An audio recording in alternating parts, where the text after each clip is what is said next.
Welcome to the Festival of Storytellers.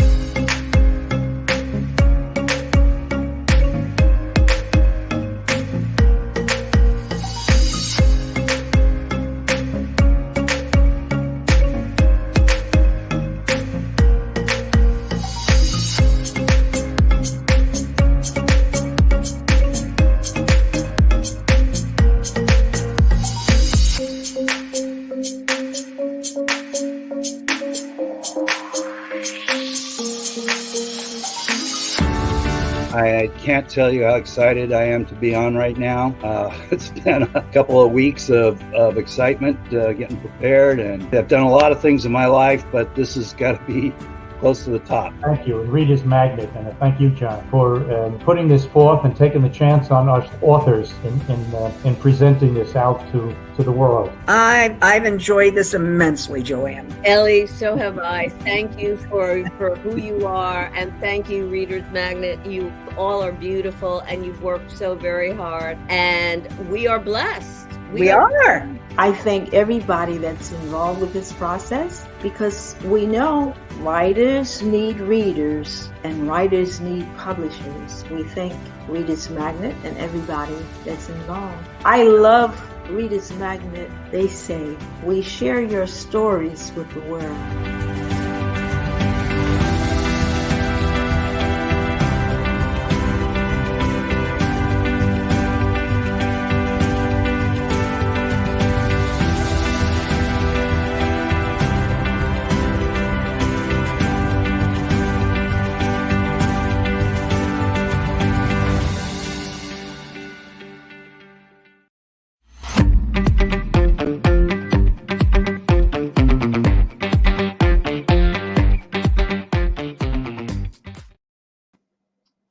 Hi, I'm Joseph GIAMPAPA, and I think you know who you are, so let's get started. I'm very happy to be here and have this interchange with you, because basically I'm a self-empowerment specialist.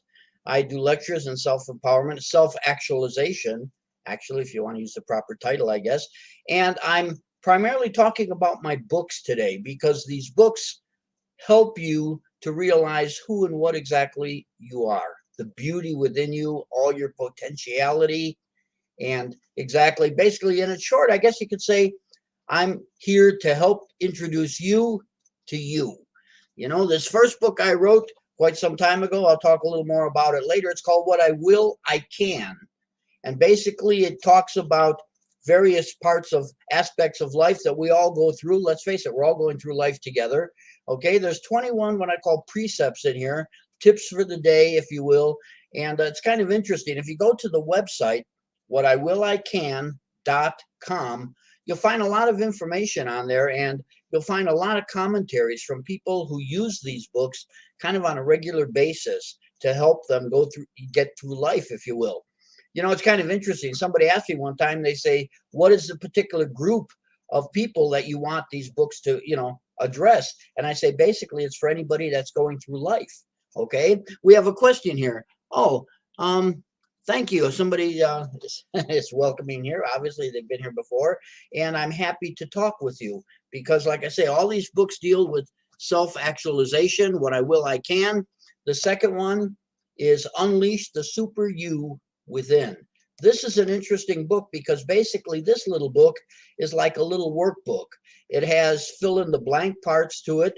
In other words, when you get into this book, you can start filling in some of the blanks, and when it's all done, it gives you kind of an assessment, if you will, of where you're at this point in your life. And then if you go a little further, more fill in the blanks and so on, which kind of guides you to where you want to be ultimately. And then it kind of takes you step by step to kind of help you to arrive there and get there. Okay, so you might say it's almost like a blueprint for success, if you will, based on your desires. And then the third, and this little guy is really powerful, and a lot of people, I've done a lot of workshops and seminars and things, and we use this book a lot. It's more like a journal, a day-to-day little book that you could jot down things in there as you go along through life, things that you've learned, little successes, and so on and so forth. And it gives you little tips and guides and stuff. So it's a very handy little thing. So in essence, all three of these books, basically, if you will, are guidebooks to help you on a daily basis. You know, it's really sad now, especially with all the COVID and everything going on. Unfortunately, so many people are feeling basically like they have no power, like they're victims. Like people, I've talked to people and they say, what's the use? You know, what, you know, I'm going through the motions. You know, I feel like every day is the same. I can't talk to people. I can't get together in groups. I can't do anything. What's the point? And that's so sad. That's so sad because you have so much potentiality inside of you. You need to start to learn to bring it out and share it. Okay. Somebody said your topic is more likely like the law of attraction. And it is to a degree, basically, because I work a lot with reprogramming the subconscious. I had a private practice for years helping people to reprogram their subconscious. I work with at-risk kids. I work with abused women, recovering substance abusers, that type of thing.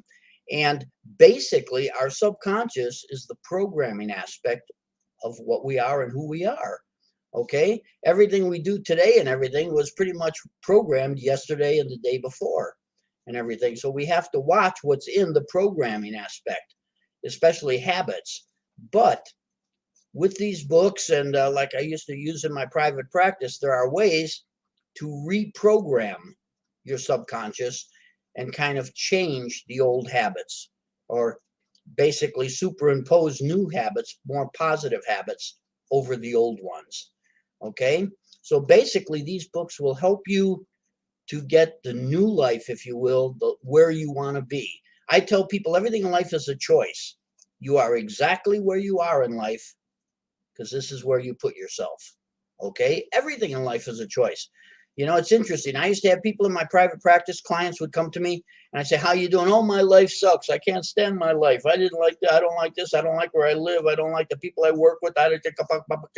Yeah. And I say, stop. If you don't like where you're at or what you're doing, go stand in the corner and argue with yourself because you put yourself there. You understand? We are exactly in life where we choose to be because everything in life is a choice. But what you have to realize is that you are filled with all of this potentiality, all of this magnificent stuff inside of you, talents and skills and traits that we don't know what you're capable of, and neither do you until you go for it. So shouldn't you at least try, bring it out, start to explore, see and feel who and what you are? Okay, that's beautiful and has nothing to do with the color of your skin or the education you have or how old you are. You are your only limitation. And we'll talk about that a little bit later, okay? Because you program your subconscious. And whatever is in your subconscious, it's your subconscious job to help you to become that. So if you don't like where you're at, change it. We all have free will. And these books will help you to change, to create the life you desire. You know, Wayne Dyer, great motivator, says, see all things as you desire them to be. Okay? We all have things we would love to do, things we would love to be and everything, but for some people, it's just pie in the sky. How sad. Because you can truly be anything you desire to be if you put your mind to it and work at it. Okay?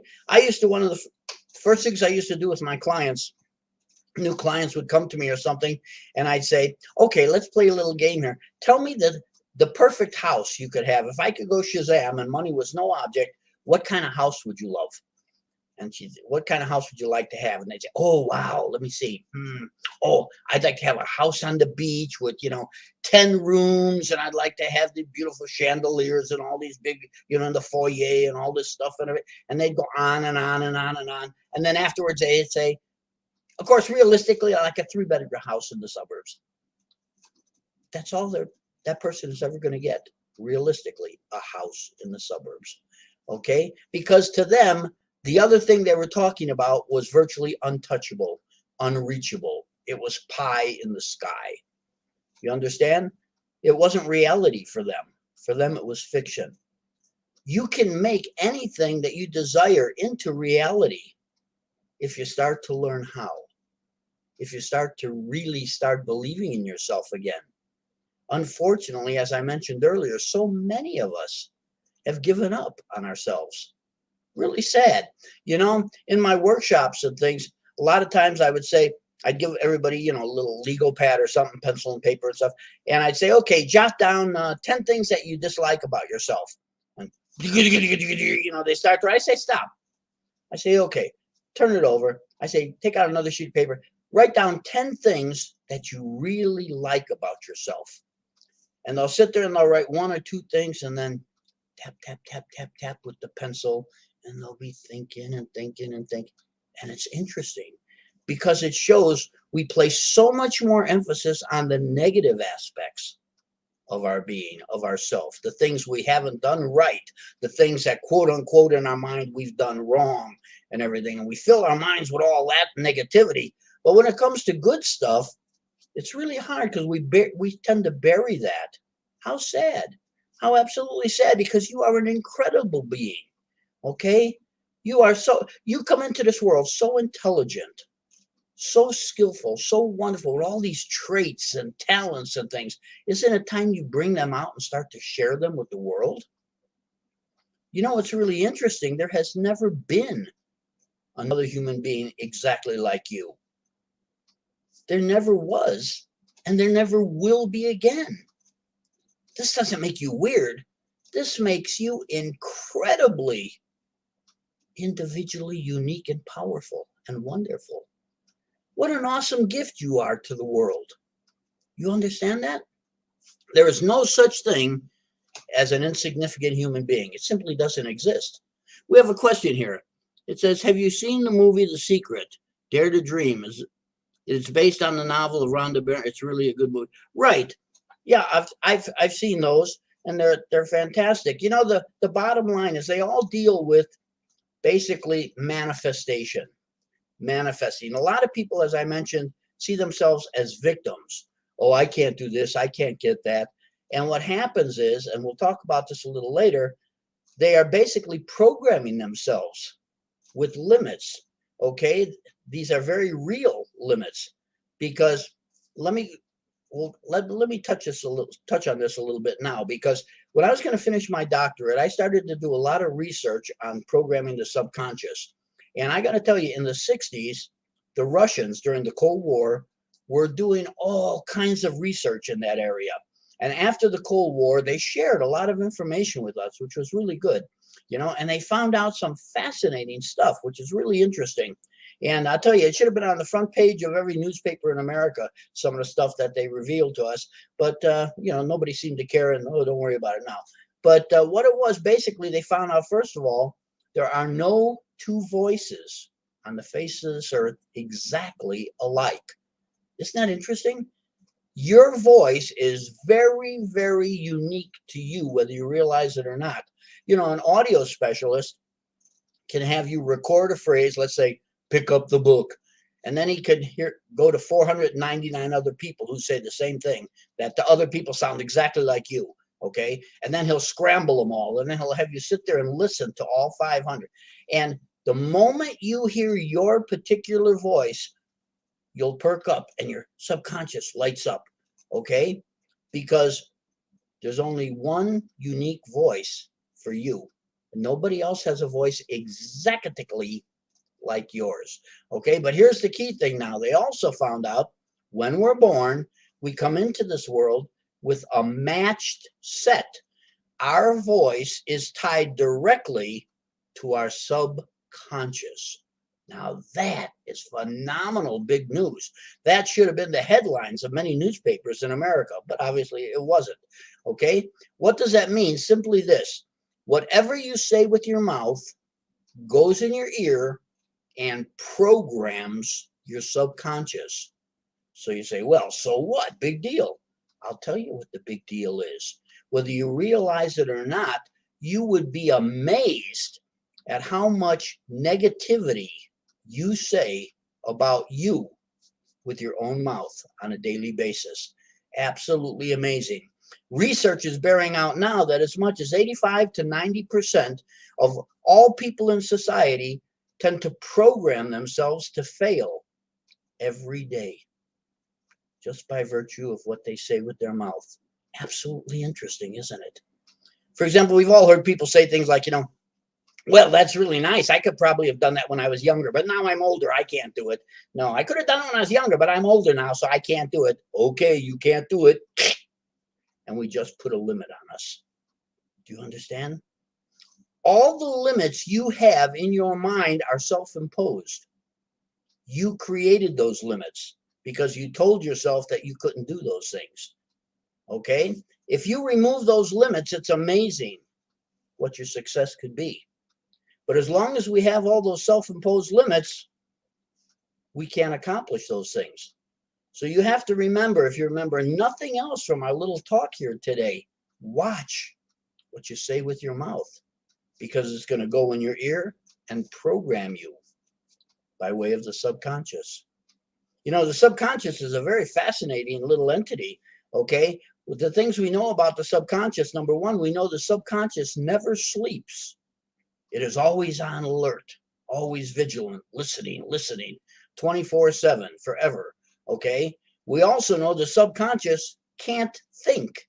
It has no reasoning factor, no thinking factor. Its whole function is to take things and record it and help you to become it, okay? And also, we know about the subconscious, it doesn't know truth from fiction.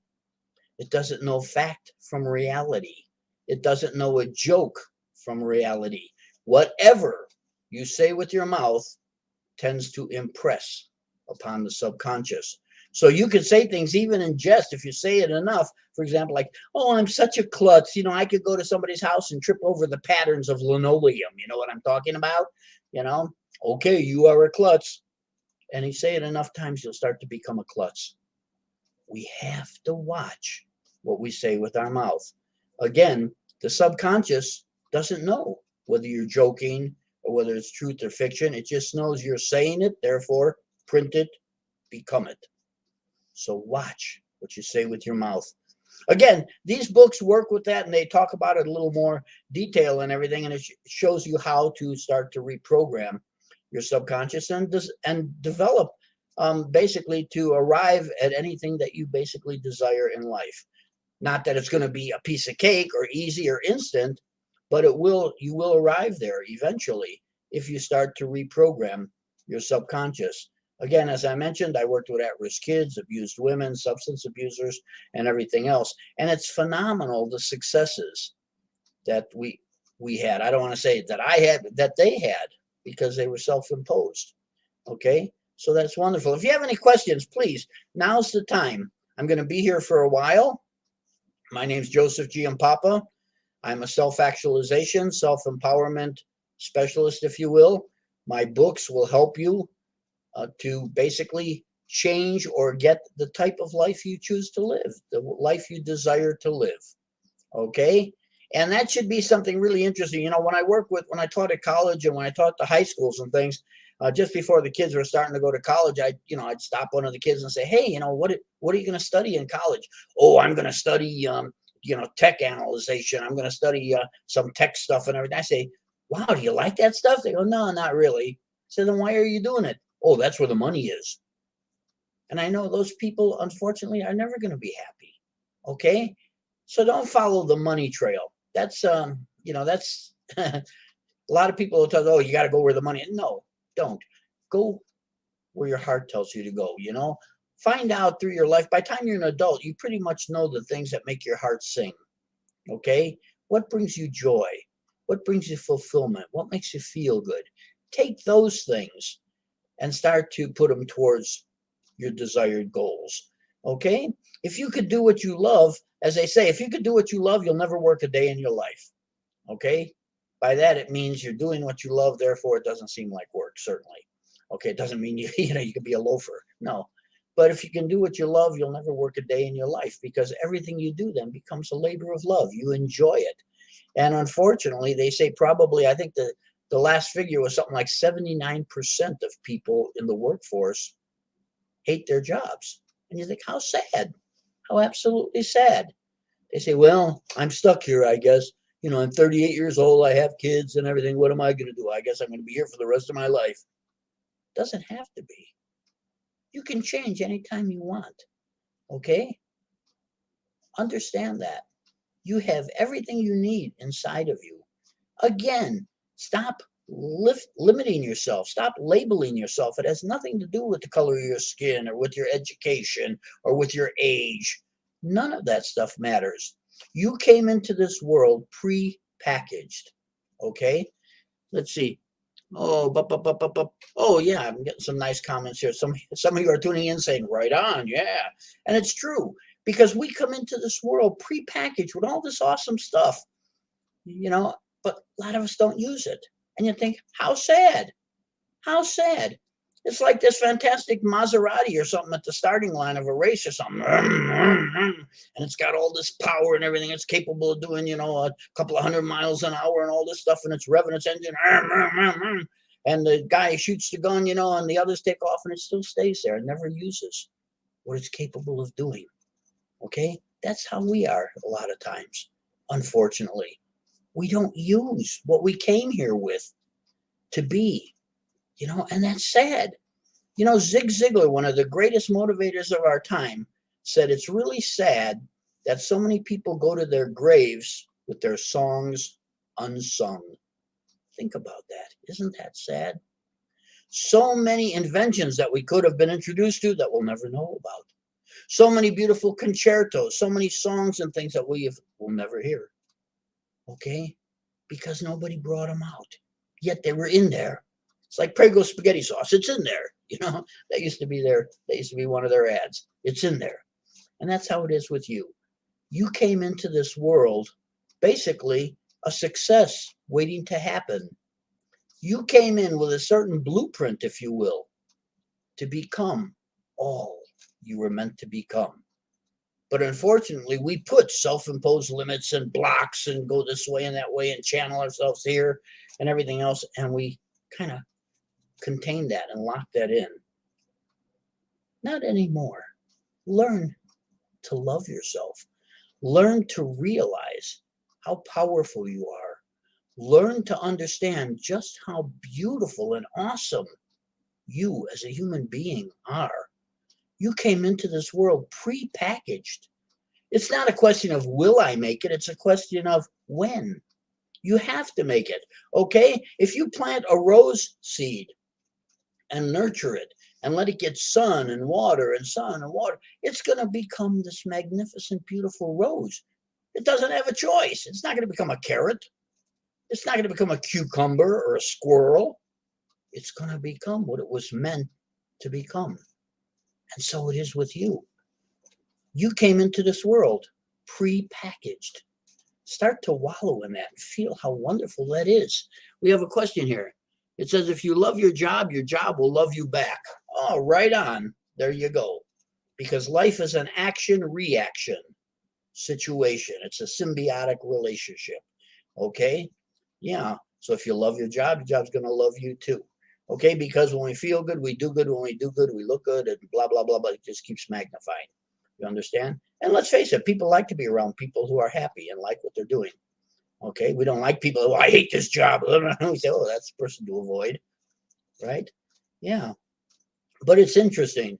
People don't realize just how powerful they are. You know, Nelson Mandela, when he became president, for his inaugural address, part of what he said was, our biggest fear is not that we're inadequate, but that we're more powerful than we can ever imagine. Isn't that interesting? Isn't that interesting? And that's so true. You are so filled with all of this potentiality, and it's magnificent.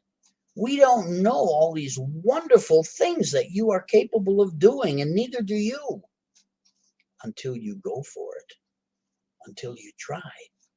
You know, I talked about a little rose seed. I said you plant it and everything, blah, blah, blah. It's going to become a rose. It's interesting. If you take some flower seeds like petunia seeds or something and put them in your hand, they look like grains of sand. Okay. And then you take some mustard seeds and put them in there, grains of sand. And then you take some strawberry seeds, put them in there, look like grains of sand. You mix them all up and you show them to somebody. It looks like you got a handful of sand, nothing, little bitty specks. Okay. And that's all they'll ever be if they don't do anything with what they are at this point in time. But if you take one little one, put it in the ground, water it, and let it get sun and let it grow and nourish it, eventually what happens? You get this incredible, big, beautiful green bush of a mustard seed. That's phenomenal. Or you might get this delectable, wonderful, wonderful tasting strawberry. Or you might get these beautiful, colorful petunias that smell wonderful and look whatever. But we'll never know as long as it's just still this little handful of what looks like sand. Okay? Learn to use your potentiality. We have another question. I believe life is a slow process. We are like a butterfly. Oh, absolutely. Absolutely. And that's so perfect. That's so perfect. If we allow it. Let me put that condition on there, because unfortunately, a lot of people don't really bring out all we were meant to be. As I mentioned, they put on self-imposed limits, and then we can't become all we were meant to become. And that's really sad. Okay, we go down the wrong path. Okay, I tell people to start listening to your heart. Okay, Einstein and a lot of famous thinkers and everything said that this thing was never meant to create and think.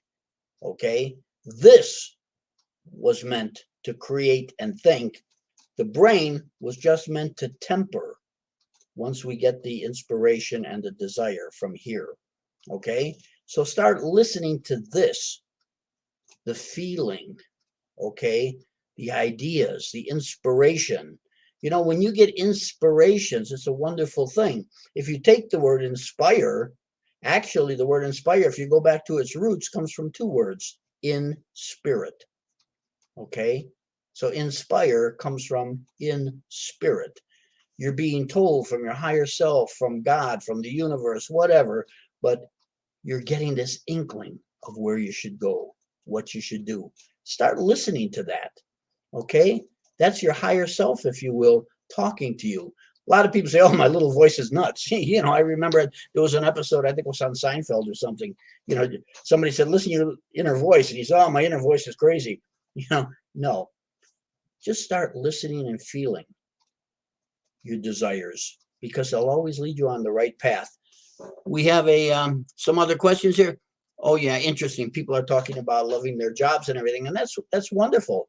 But again, that's rare. That's very rare. Unfortunately, nowadays, especially with COVID and everything, people lose their jobs, they get new jobs and everything else. There are so many people in the workforce that hate where they're at. Well, now's your chance to do something about it. You know, the old cliche, today is the first day of the rest of your life. If you don't like where you're at, change it. We have free will.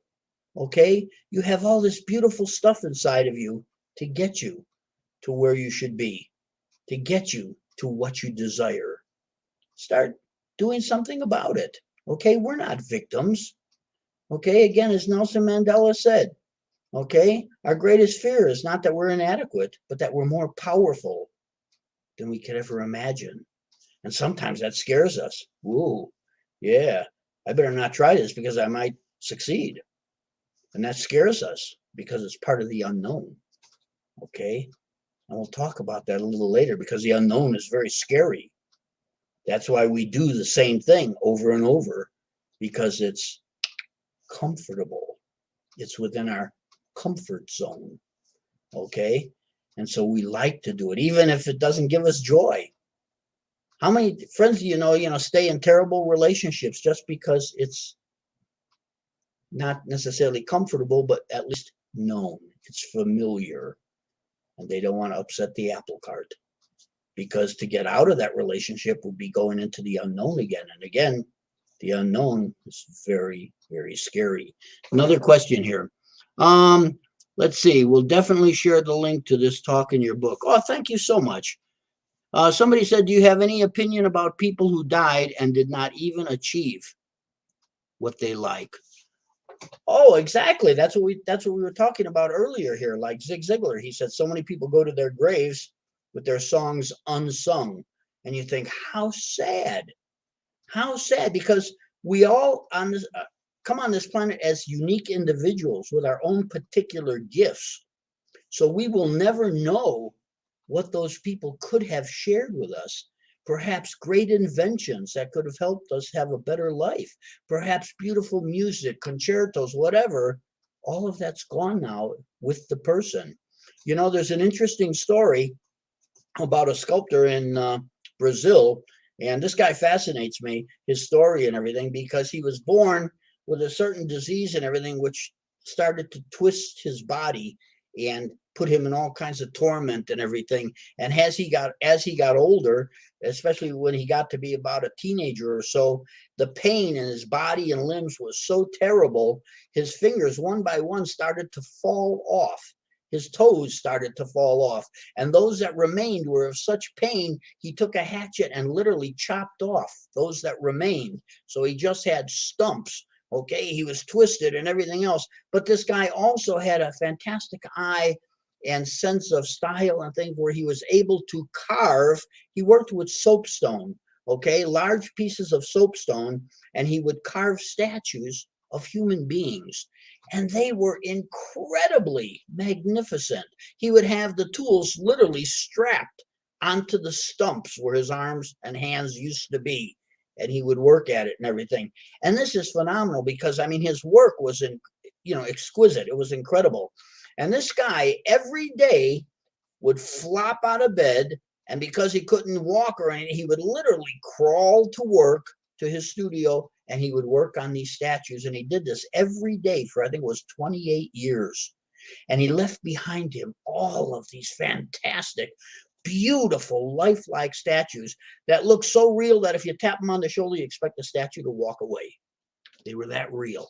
It was incredible. He did one statue of the crucifixion of Jesus on the cross. And if you look at the hands, you'll see the veins and everything on the hands. Such detail. Now think about it. This guy was racked with pain, tormented, twisted, and everything else. Didn't even have hands. He had tools strapped to the stumps and everything else. This man, it would have been so much easier for him, literally, so much easier for him when he woke up in the morning to just roll over and die. Simple as that. Would have been so much easier. But he knew beyond a shadow of a doubt, when he was gone, so would be his talent. He knew when he was gone, so would be his ability to create these beautiful statues. He knew when he was gone, so would be his ability to share with the rest of the world. And so he went on. And that's how it is with you and me, okay? We have all this stuff inside to share. That's why we're here. I have a friend from Ireland who used to say, if you wake up and you're breathing, you still have stuff to do, okay? We don't know all that you're capable of doing, and neither do you until you start to bring it out and share it with the world. Every one of us is magnificent. Every one of us is incredible with what we can do and what we have, but we won't know until we start to bring it out and use it and try it. Doesn't mean we're going to be successful right instantly at the time. You got to keep pushing, okay? But you got that inkling inside of you that tells you this is what you should be doing, okay? Like I had a friend who said, I know I'm a good singer. I know I am. And they go and they try and they don't make it at an audition or something. Well, I guess I'm not a good singer. No, as long as you know inside, follow your dream, follow it, okay? A couple of days ago, I talked about a story about a jockey in Chicago called Eddie Arcaro. This jockey is one of the world's biggest purse winners, okay? He's won more money than most any other jockey and everything. Very successful, very famous, everything else. Eddie Arcaro, great jockey. But what people don't know or realize is that Eddie Arcaro lost his first 45 races in a row. 45 races this guy lost. Never won a race in his life up until that time. 45 races in a row he lost. Now, imagine what's going through this guy's mind when he gets on the horse the 46th time. Imagine who would give this guy a horse, right? I mean, well, Eddie, have you ever won a race? Well, no, I haven't. Wow. But he knew inside, something inside told him he was a good jockey. He knew he could win a race. He knew he had what it takes. And so he kept going and kept going. And sure enough, on that 46th race, bada boom, bada bing, he won the race. And he won the next one and the next one. And as they say, the rest is history, as they say. Isn't that amazing? One of the greatest jockeys of all time, Eddie Arcaro, lost his first 45 races. But we never would have known he was a good jockey if he would have stopped halfway through. Okay, the only time you fail is when you quit. If you keep going, you have to hit your mark. Okay, another question here. Do you have an opinion about people who died and did not even achieve? Oh, yeah, we talked about that. Okay, and some other people, oh, thank you. A lot of people are saying, I just tuned in and I like what you're talking about. And this is important because we're all in life together. Let's face it. We're all here to help each other. Okay, I talk in my books. I'm not here to teach anything. Okay, because in the first place, no one can teach us anything. We teach ourselves. Okay, we learn what we choose to learn because we're interested in it. Okay, so in my books, I tell people, take what you like, what you don't like, leave. I won't be offended. These books are a compilation of things that have worked for other people, that have worked for my clients and so on and so forth. And I like to share things that seem to work for a lot of people. And that's what these books are. Okay, techniques and tips and things for the day, techniques and tips for how to get through life, if you will. It's really interesting. I don't know if any of you remember a beautiful man by the name of Leo Buscaglia. They call him the Love Doctor. Okay, he was a professor at USC. He wrote books on the subject of love. As a matter of fact, I think by the time he passed away, he had something like 20 million books in circulation worldwide on the subject of love. Fantastic man. Anyway, people used to write to him for advice and things, and it got to the point where he was almost overwhelmed. And he told me one time, we were going for a walk, and he said, last week I got a letter from this woman, and she tells me her problem and everything, and then she says, what should I do? And he said, man, oh man, he said, I anguished over that and tormented. He said, I couldn't sleep trying to figure out everything. And he said, fine. I said, what did you do? He said, well, finally, I took out a piece of paper, took my pen, and I wrote across the paper, how should I know I'm going through life too? And he said, I sent it off to her. And I thought, right on. And he wasn't being rude or anything. He was merely saying, hey, come on. There's no blueprint for life. We're all going through this together. So if we can share things that work and everything to make our lives a little easier, why not? We're all in this together. Life is a cooperation, not a competition. Don't listen to Madison Avenue, okay?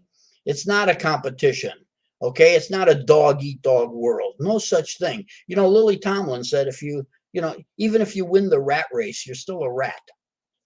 Think about that, okay? We're meant to be kind. We're meant to be caring. We're meant to be loving. Nobody comes into this world with hate. Hate is taught. Okay, we're beautiful beings. Learn to wallow in that. You're a terrific individual. We got another question here. Do you have your own struggles too, and how did you cope up with them? Oh, wow, interesting. Of course, I have my own struggles. I'm human. We all do. Okay, on a daily basis, and I'm not being facetious. I'm saying we're all in this together. We all have our ups and our downs. One of my biggest hurdles was prior to the creation of my first book, What I Will, I Can. I lost my son in 2009. My son was my best friend. We were great together. I mean, it was wonderful. He was my advisor, my counselor, my confidant, and again, my best friend. And when I lost my son, it really, really threw me for a loop. I was living up in the hills at the time. I live in Reno, Nevada, and I lived in a house I had built about 50 miles north of Reno, up in the hills. And I got to tell you, I start walking the hills every day, sometimes 3 miles, 5, sometimes 10 miles, just kind of lost, shouting at the moon, if you will, wondering, talking to myself, what's going on? Why did this happen? Blah, blah, blah, blah, blah. And day in and day out, I'd be struggling with it. And until after about a year, finally, I start asking myself, well, why am I here? If I'm here, there must be a reason. I must have something to do, and so on and so forth. And I start getting different thoughts and things, and I'd carry a little tablet with me, and I start writing down the little inspirations that came to me, sometimes on the back of gum wrappers or whatever, And then after about another half a year or a year, whatever, I had this stack of all these bits and pieces of papers with different ideas on them and messages. And I start putting them together and collating them and saying, wow, these could probably really help people. And so I put them in some kind of order, if you will, like what do you want to call it, an outline. And that was the formulation of my first book. So actually, I didn't write the book. The book kind of wrote itself, if you will. But it came out of adversity. It came from the loss of my son. So to answer your question, yes, indeed, I do have struggles just like everybody else. Okay. And the thing is not to ignore them, but to meet them head on and start to work with them. Another question. Oh, thank you very much. I had some people there that were saying that they could kind of empathize with what I was just talking about. Yeah, loss is never easy, but it's part of life. Let's face it. Okay, as somebody once said, no, none of us gets out of life alive, right? We just kind of don't like to talk about it or see it, but yet it's going to happen to everybody. The bottom line is, as long as we're here, shouldn't we share ourselves? Shouldn't we share our talents? That's why we're here. Every one of us is so unique. What a beautiful gift we are, each of us, to this world. How honorable it is for you to share that gift with other people. Sometimes I told you I had a private practice. Sometimes I'd get a client come into my office and they'd say things like, wow, I can't stand my job. I hate my life. It's terrible. Especially my job. Everybody's negative and everybody's hard, arguing and yelling. And I can't stand where I'm at. Why am I there? And I say, think about it a bit. Maybe you're there not to be absorbing all this negativity, but maybe you were put there to project all of this beautiful love and radiance that you have. It's interesting. We tend to radiate what we think about. You think about something, you get an emotion, and then you emote it. So you create almost like a field around you based on how you think, positive or negative. We've all been near people that are really negative or something, and whether they talk or not, sometimes you say, well, I don't think I want to stick around this person. And you get away from them or something. But we tend to be attracted to people who are smiling and laughing, have great countenance, and they're very animated and everything. And that's kind of neat, okay? Because we all have like a force field, if you will. I tell people, when you wake up in the morning, turn on your heart light, radiate love, okay? Radiate happiness. It's almost like a magnet. It'll tend to attract. They say like attracts like. You'll start to attract other beautiful people, okay? Which is awesome. Another question here. Talking about coping mechanisms and things. Okay, I always say, first of all, don't bury things. When you get a problem or something like that, meet it head on, okay? I'll tell you, when it comes to creativity, there's a phenomenal book out called Jumpstart Your Life, okay? It's written by Doug Hall, okay? Jumpstart Your Life. And he's kind of the guru, if you will, of the Fortune 500 companies in New York and around the world and so on. And he's done a lot of research on creativity and how to stimulate creativity and how to cope with problems and solve problems and things like that. And he found some phenomenal, interesting facts and things. He found out, for example, that we as human beings are the most creative at 5 years old. Okay? We are the most creative in our life at 5 years old. He found also, in doing their research, they found out that the average 5-year-old laughs as much as 110 times a day. Okay, you got that? Most creative at 5 tend to laugh at least 110 times a day. Now, here's the interesting thing.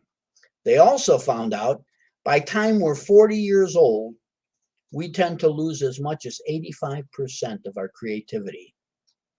And the average person 40 and up tends to laugh less than 5 times a day.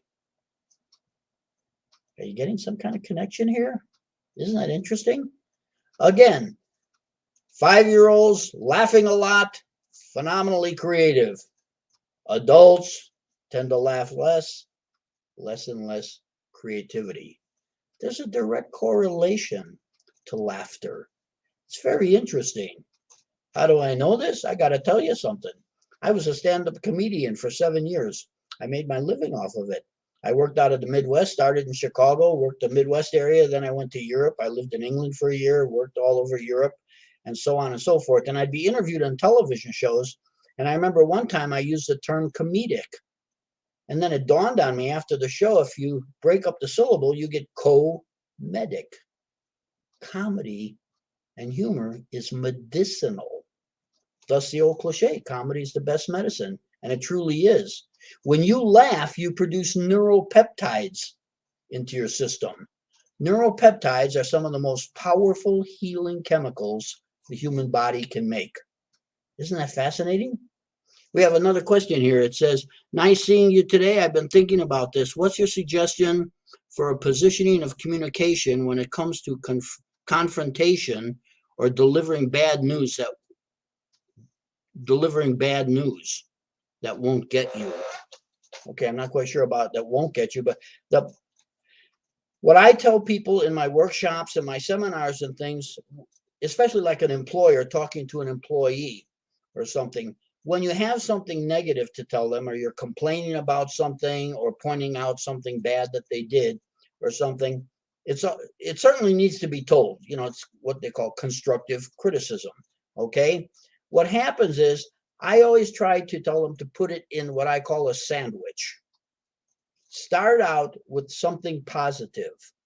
Okay, like, wow, I really like your report that you did last week. That was really great. However, let me tell you about, and then you tell them whatever it is you're going to tell them, and then you end with another positive. You know, you're one of the most capable people we've got around here. You're really intelligent. I know you're going to do whatever. Okay, so I tell people to deliver the news within a sandwich. Make it a positive, make what you're going to say in the middle, and then end with a positive. Okay, everything we say with each other is either life-giving or life-taking. Try to make most of your conversation life-giving, obviously. Try to build people up, not tear them down. We have another question.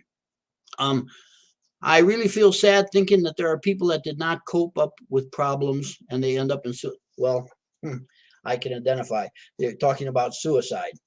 This is very sad indeed, because as I mentioned, Zig Ziglar, he said so many people go to their graves with their songs unsung.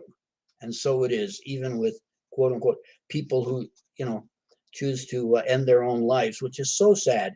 And hopefully that's what these books are all about too. These books are there to help people realize just how special they are, just how beautiful they are, just how talented they are. We don't realize that. And I blame so much of this on Madison Avenue with commercials and things, you know, because that's the whole gist of the way to sell a product is to make you feel inferior. You know, if you don't use Dial, don't you wish everybody did? No, I don't use that soap. I'll go home. I'm sorry. You know, if you don't have the right hair color, you're not worth it like everybody else. Okay. We're forever, because of the products or the advertisements telling us we're inadequate unless we have this product, or we're inadequate unless we eat this or exercise that with that machine, whatever. How sad. And that's not true at all, because we spend our life so frustrated then trying to keep up with him or keep up with her or be like him or be like her or keep up with the Joneses. And nothing could be further from the truth, because you'll forever be frustrated because you can't be like him or be like her, because you're unique. You're unique. There are no two people on the face of this earth alike. And that doesn't make you weird. It makes you incredibly special. Okay, think about that. You know, it's all the way you look at yourself, you know, and that's so important. When I work with teenagers, with little kids and stuff, I'll say, let's assume that there are probably 100 of the most beautiful diamonds in the world, the absolute best. Aren't they special? Aren't they really rare? Aren't they really cool? Yeah, wow. But what if there were only 20? Only 20 diamonds in the entire world. Whoa, would they be special? Would they be rare? They'd probably be in a museum, or maybe a millionaire would own them. Where would they be? What if there are only 5? Wow. Talk about rare. What continents would they be on? Who would own them? You ever meet somebody who saw somebody who once saw one of those diamonds? Wow, cool, right? What if there was only one? One diamond in the entire world. Imagine how special that would be. How unique, how awesome that would be. You know where I'm going with this, right? Because that's exactly what you are. You are a one-of-a-kind, absolute, beautiful gem. And the world doesn't know all that you're capable of doing, and neither do you, unless you go for it. So come on, have some courage. Be all that you were meant to be, so that we could benefit as well as you. I got another question here. Always excited to watch you live. Do you think I'm putting pressure on myself if I wanted to be the highest version of myself? Of course not. No, you're being realistic. We're being realistic.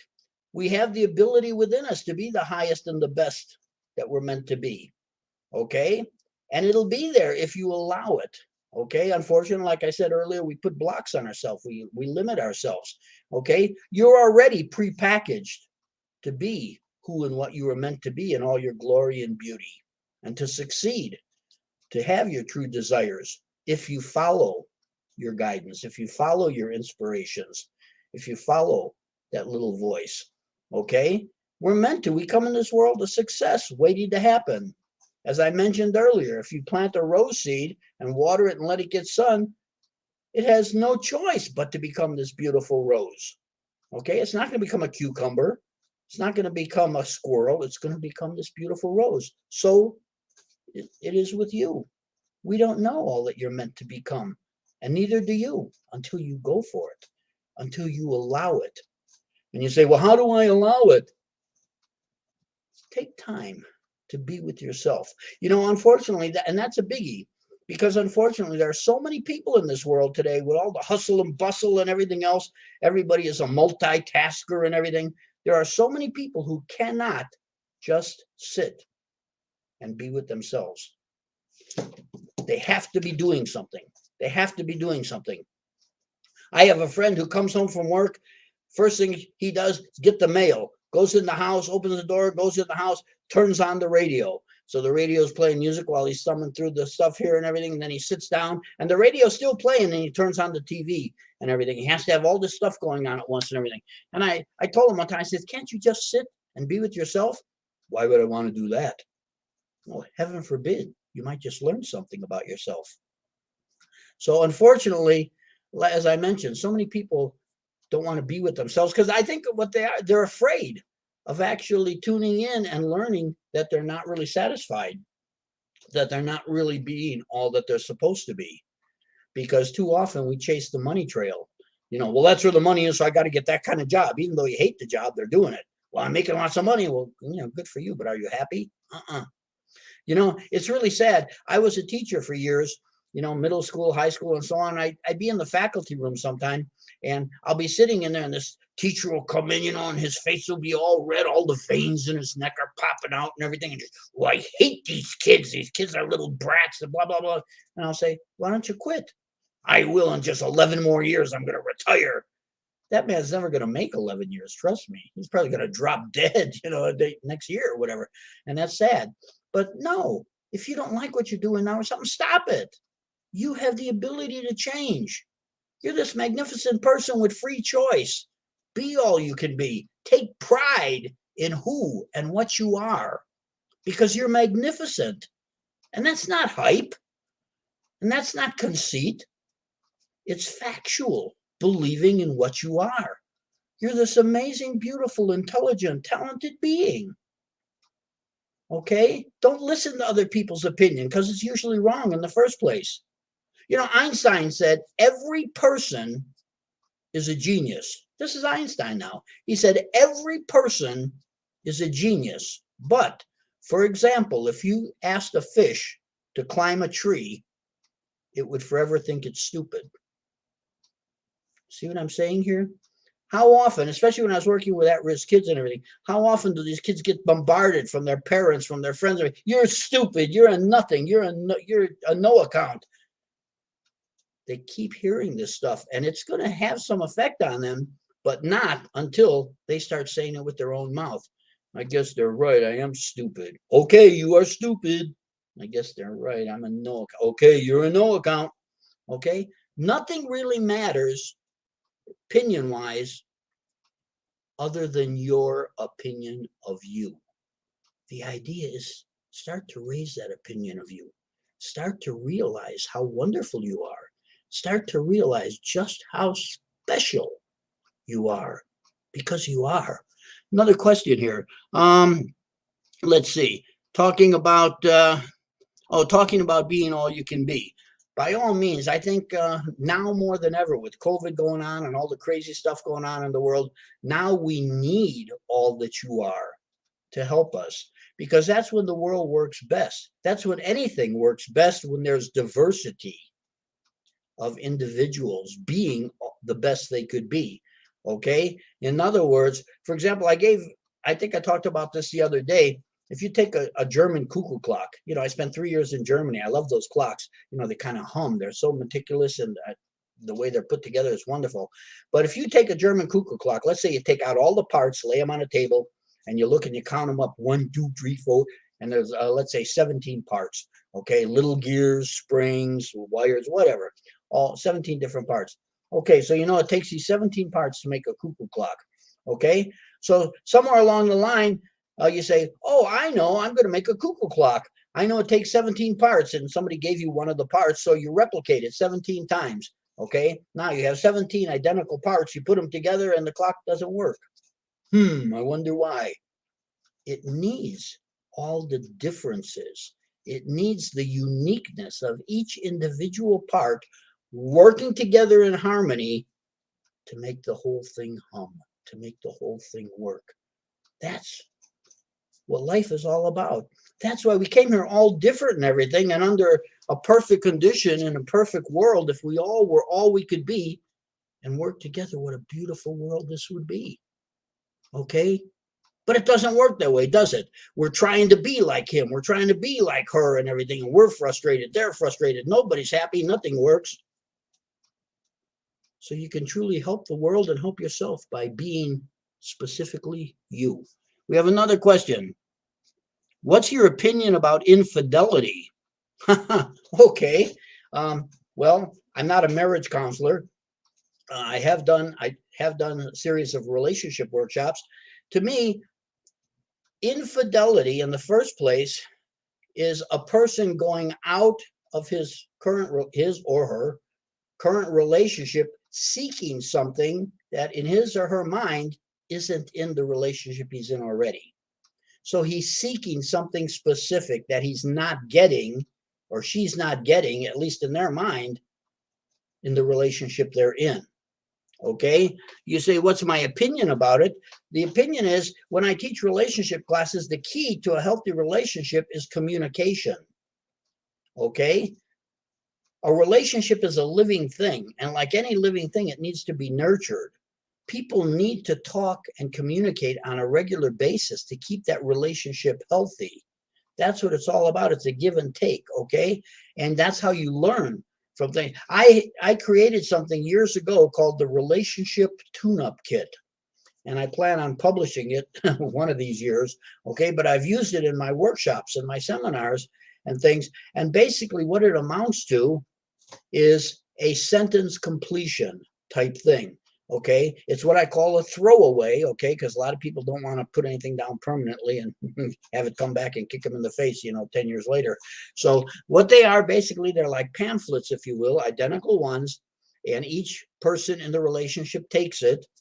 And sometimes they can make a ritual out of it. They'll take a night, play soft music, light a candle, and then they'll both go into their corners and they'll start to write the answers down, sentence completion within the pamphlet. Other times they'll take it each and agree to meet in a week and compare notes, whatever. But what it is, it's sentence completion. It's like, it'll say things like, for example, when you say this, it makes me feel like, and then you complete the sentence. Okay. And then what happens is after you fill both of them out, you exchange them and you read them. And it's phenomenal, some of the things you learn. I've had women or men say things like, wow, I never knew you felt that way. And the other person will say, well, you never asked me. And so it's a learning experience. The more we learn about each other, the more we get to communicate with each other, the more cohesive our relationship becomes. Okay, that's important. So infidelity, my recommendation is to start to communicate more in the relationship that you're in or that you're going out of and things. And it doesn't mean, and I'm going to say this now, I'm certainly not a marriage counselor, but I have worked, like I say, with relationship classes and things. I'm going to say this too. It doesn't mean that every relationship is meant to last, because many of them are not. Sometimes, very factually and realistically, people grow apart. And that doesn't mean that one is wrong, okay? Or that it's a bad thing. You're just growing apart. Everything, there are only two states of life. We're either growing or we're dying, okay? And so as we go through life, if we're growing, a lot of times people will grow apart. And there's nothing wrong with that, okay? Sometimes people will come together and just agree to get a divorce, okay? A friendly divorce, if you will, okay? And it's amazing. I have a friend in Europe who, will talk with somebody I hadn't seen in a while or something. Say, how you doing and everything? The person will say, I just got divorced. And they'll say, congratulations. And it's interesting. They told me one time, they said, it's really funny. You people in America, if somebody said they're divorced, you say, I'm sorry. They said, there's nothing wrong with getting a divorce if you know what you're doing and you agree on it together. Okay, you just agreed. You no longer find things that you share a lot. So you separate. There's nothing wrong with that. Okay, so understand, every relationship has its terminal aspect to it. Okay, I mean, some are meant to last a lifetime. Some are meant to last 5 years, 10 years, 2 weeks. I don't know. Okay, but the bottom line is be true to yourself. Again, some great philosopher, he certainly was a great writer and everything, but he also was a wonderful philosopher. To thine own self be true. Shakespeare, right? Learn to honor yourself. If you're not comfortable in that relationship, if you're not getting what you want out of that relationship, first start talking it over with your partner. Unfortunately, in some cases, some partners don't want to talk. And that's the problem right there. Okay? Because the key to a healthy relationship is communication. Another question. Okay. Okay, we're talking about being too hard on yourself if you don't succeed every time. Okay, you're going to have to understand this. Okay, life is a journey. Okay, life is a journey, and you're not going to get to where you want to be or what you desire instantly. Everything requires time. If you're religious or whatever, people say not in your time, in God's time, or whatever. But everything takes time. If you take, a little acorn, for example, an acorn is meant to be an oak tree, right? I mean, if you cut it open and look in there, there's no little oak tree in there. I mean, there's mush. I've done it, nothing but mush, right? But if you take that acorn, you put it in the ground, you water it day in and day out, let it get sun year in and year out, eventually it will become an oak tree. Now, however, if you plant that thing, water it, and let it get sun and everything, 10 years later, it's a sapling about 4 feet high, 5 feet high. And if it could talk and you put a microphone near it and it says, I want to be an oak tree now, it could yell till it's blue in the face. It's not going to be an oak tree now. But if it just closes its mouth and minds its business and let it get nourished, eventually it will become an oak tree and hit its mark. Okay? So it is with us. Okay? A lot of things aren't going to happen instantly, but stick with it. Have fortitude. Keep going. As I mentioned earlier about Eddie R. Carroll, he lost his first 45 races, but he knew he was a good jockey. He knew he had what it takes. He knew someday he would be up there with the top jockeys, and sure enough, he was. Okay? So stick with it. Learn to trust yourself and learn, and this is a biggie, you have to learn patience. Okay? Because we're not done. until we die, right? We're developing all the way through. Somebody said, what are the greatest challenges to good communication? Well, one of the biggest challenges to good communication is the desire to communicate. Okay, it's pretty hard to communicate with your partner if your partner doesn't want to. And unfortunately, that happens sometimes. You know, someone will say, can't we just sit down and talk? And I say, I don't have anything to say. Or, you know, how come you never talk with me? I don't know. I guess I just don't want to talk to you. Whatever, you know, then it's hard, obviously. So one of the biggest obstacles to good communication, certainly, is the ability to communicate. Both parties have to be open to communicating. And that's not just for, you know, marriages or coupling or anything. It could be employer, employee, or whatever. Okay. But I'm going to tell you something interesting now, because this, I do also communication classes and things. And, whoa, excuse me. Got a phone call here. Let me just exit out. Sorry. I apologize about that. But talking about communication, basically what happens when people try to communicate, they're off kilter with each other, because every communicative act between two people is an adjustment. First of all, in any coupling of two people communicating, one becomes the alpha and one is the beta. One is the stronger person of the two and kind of leads that conversation, whether you realize it or not. This is why when two people come together, two business people sitting at a table for lunch or something like that, and they're meeting each other, you get all this small talk. Again, let me cancel. Okay, sorry about that. Yeah, maybe I won the lottery. Okay. Anyway, when two people come together and start to communicate, what they're doing with small talk is psychologically adjusting themselves to each other. Okay. Hi, how you doing? Fine. How are you? How are the kids? They're great and everything. What do you think of this weather? Oh, isn't it terrible? And while they're making this small talk, psychologically, they're analyzing each other, looking at each other's body language, listening to the tone of each other's voice, and they're adjusting so they know where exactly they stand in this relationship. One might be a little more the leader than the other. Okay, we don't know. Then maybe the other person's the leader. We don't know. But that's what small talk's all about. Okay, you're adjusting to the other person in that particular communicative situation. Now, here's another thing.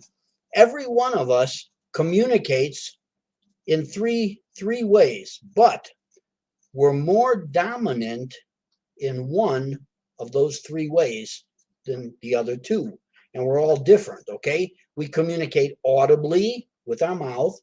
We communicate visually with our nonverbal body language.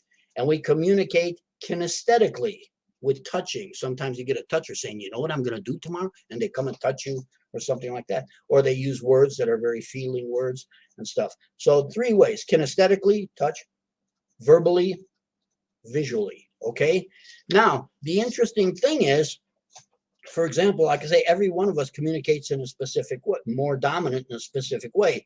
If your boss, for example, is working with you and you're at the office and at your desk and you're a visual person, that boss could come out of his office, tap you on the shoulder and say, hey, I like what you did yesterday. You did a good job. Keep it up and everything. That's going to make you feel good, but it's not near as good and not impress you near as much as if you come to work the next day and there's a sticky note on your desk from your boss saying, nice job. You're going to just glow because you're visual and you got a visual response. By the same token, if you're visually responsive, okay, or I'm sorry, you're audibly responsive, I mean, he could send you memo, he could send you emails and everything, and nice job, keep it up and everything. I mean, that's going to make you feel pretty good. But if he comes out and says, Jane, keep it up, you're terrific, you're going to glow because you're audio responsive. You understand? Same thing with kinesthetics. They could talk to you and give you praise. They could send you memos and give you praise and everything. And that's all nice, but it's not going to mean as much as if the boss comes out and taps you on the shoulder and says, John, keep up the good work. Wow, that moment of touch is going to make you feel like a king. So watch how the other person communicates, okay, whether they're visual, audio, or kinesthetic, and then start to communicate with them on their level. And you'll start to have a much more cohesive communication. This is very good with teenagers and in family dynamics. Start to learn how your partner or your kids or whatever communicate, and start to communicate with them on their level. We have another question. Your words of motivation is inspiring. We hope to see you in person. Oh, wonderful. Well, thank you. Thank you. I try to reach as many people as I can. I love people. It's really interesting. But yeah, communication is so important that, like I say, so many people are missing the point when they communicate, because they communicate with different modalities. If you can learn how the other person communicates, that's wonderful. Start to communicate with them on their level, and the communication will be harmonized. It'll work much better. You'll understand each other a lot better. And you know, I trained actors for years. I had a studio, and I trained actors for Hollywood and for New York and so on and so forth. And we work a lot with communication dynamics, because let's face it, that's what movies and theater and stuff's all about. Okay, but I talk about nonverbal communication, because factually, research is bearing out that nonverbal communication makes up, now get this, makes up as much as 85% of the communicative message. 85%. Mamma mia, think about that. In other words, it's not near as important what you say with your mouth as how you say it with your bod. Okay? Body language is so important. That's why, that's why I'm really almost anti-texting. Because text, you can't see the person expressing that message. They use emojis and little faces, happy face, smile, but that still doesn't do it.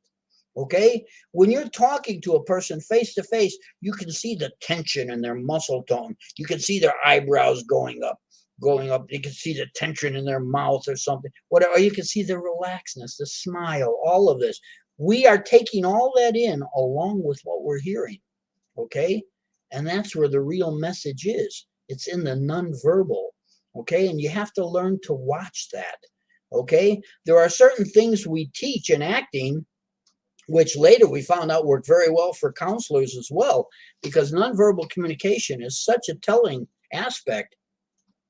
And it works especially if you have teenagers, because teenagers will say many times completely opposite of what they really mean.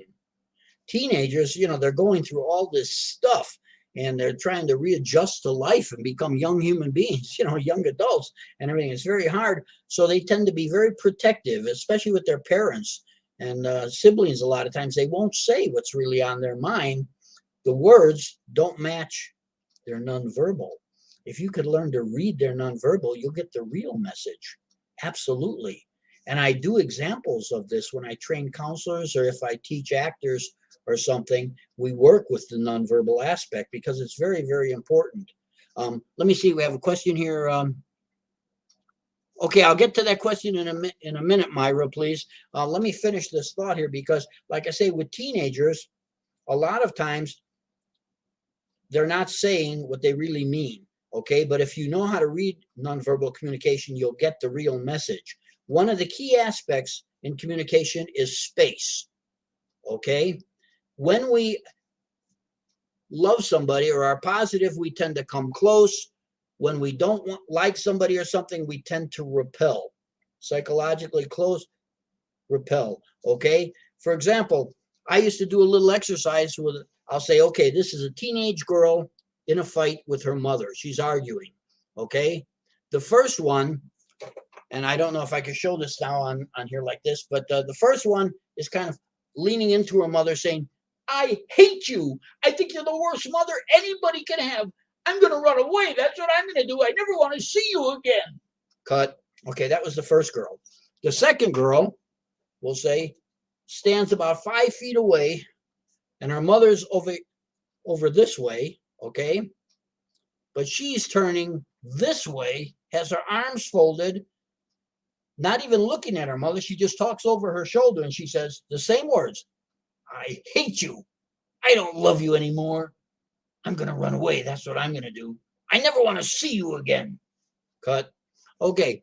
So I would ask my audience then, the actors or whatever, I would say, okay, Which girl is really going to run away? Girl A or girl B?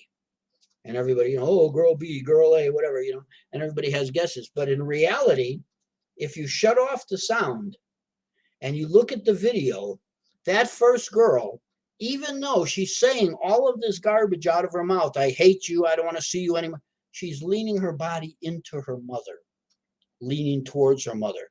What her body is really saying is, hey, Ma, I'm frustrated, I'm confused, I love you, but I don't know what to do, and I don't like what you're saying and doing, blah, blah, blah. Okay? This girl probably is the type that if indeed she does run away, she'd call that night from a phone booth, I'm sorry, Mom, come and pick me up, whatever. This other one, whoa, this is the hardliner. This girl has already physically cut communication from her mother by turning her back, by turning her head, and everything else, and just talking over her shoulder in order just to make sure her mother can hear her. This girl, if she runs, there's a good chance she's not coming back. Okay? So they're both saying the identical words, but they're both showing totally different things, which will have totally different results. Am I making any sense here? Okay, let me go to the next question. How would you communicate to a family member who hates you? Whoa, that's a big one. Okay, in the first place, I try to communicate as little as possible with that person, The bottom line is, and I'm making light of this, but sometimes I know in situations, especially familial situations, family situations, you can't avoid the other person. And so they're there whether you like it or not. The idea first certainly is to try to be near that person or around that person as little as possible, okay? Because they're pushing off their negative energy on you, and you don't need that, okay? But basically, you have to maintain a positive aspect and keep your words positive. When you talk positive and think positive, you create positive emotions. When you create positive emotions, you emote positive energy. Okay? So when you're with another person, certainly don't get into confrontations with them. Okay? Don't argue with them. Just talk in positive terms if you can, as far as when you have a positive countenance, basically you're building like a shield around you of positivity, if you will, okay, that they can't really penetrate. They can only hurt you if you allow them to hurt you. Okay, remember the old thing when you were kids, I'm rubber, you're glue. It bounces off me and sticks back on you, okay? You can only truly, really be hurt if you allow it to be, okay? Just accept them for who they are, and just maintain the best of your ability a positive countenance so that their words and things can't seem to penetrate you. Okay, if that makes any sense. Again, the bottom line is try to avoid them as much as possible. Okay, but by all means, don't get into a confrontation with them, because sometimes people, in the first place, if somebody hates you, there's certainly a motivation for it. There's a reason. Maybe they're jealous of you, or maybe you hurt them in some way in their mind, or whatever. Okay, and it gets them angry. Hatred, the bottom line of hatred is always anger, okay, deep inside with something. And so if she's aiming this hatred at you, there's anger inside of her towards you for some reason. And if you could try to find that reason, then maybe you can quell it a little bit by maybe talking to this person, saying that, let them know that you're not a threat to them, okay? Again, I certainly am not a counselor in that regard or anything, so I don't profess to have the answers. Again, I'm going through life too, okay? So let's see, we got another one here. It says, my husband tells me that he has a girlfriend, and that I do not matter anymore. His mother tells me that I will never be good enough for him. I feel horrible and that I do not matter. What should I do? Okay, this is what I call a matter of misconnection. You are not what other people say you are or anything. If he says you don't matter and you feel that way, no, don't buy into what he's saying. You are this incredible, beautiful, intelligent person, and that can't change regardless of what they say or what they experience around you or anything. That's an excuse they are making, basically. Okay, some people unfortunately have the attitude that if they build themselves up, it makes you go down. Okay, no. Forget that. He's trying to put you down or something. Don't pay any attention to it, because this person obviously is not match with you. Don't buy into what he's selling.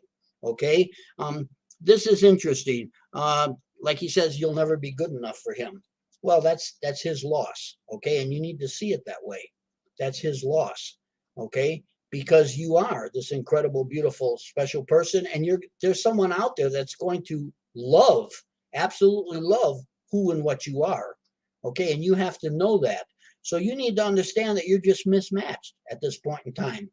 Doesn't mean that's how you were originally, but people change as they grow up. Okay. As I mentioned, you go in two different directions and things. Just don't buy into that. Okay. Because it's not your problem. It's his problem. This guy's got a lot of issues that he needs to work out on his own.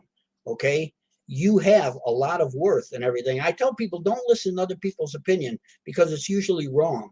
The only thing that matters is your opinion of yourself. I told the story a while back, I think in another day or something, another class. I was talking about how Charlie Chaplin once went to a lookalike contest, Charlie Chaplin lookalike contest, and he came in third. True story. The judges thought some other guy looked more like him than he did. Go figure. Okay. So to me, it sounds like he's just rationalizing. Okay. So don't take it personally. Okay. Because you are this awesome, beautiful person, and don't let him try to shoot you down because it's not going to work. Okay. He's got issues, not you. Another question. Oh, you said, I think he might be jealous of me, if that's possible. Sure. Probably. That could very well be. People, yeah, people that are jealous feel threatened. Okay.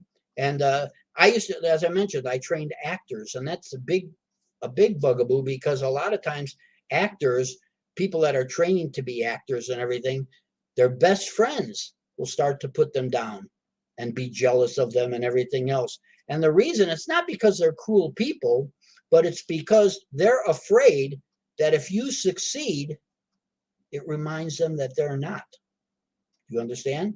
So in other words, they have fear that you might just make it, that you might just be successful. And that validates the fact that they're not successful, that they're not up where you are. So they tried to keep you down.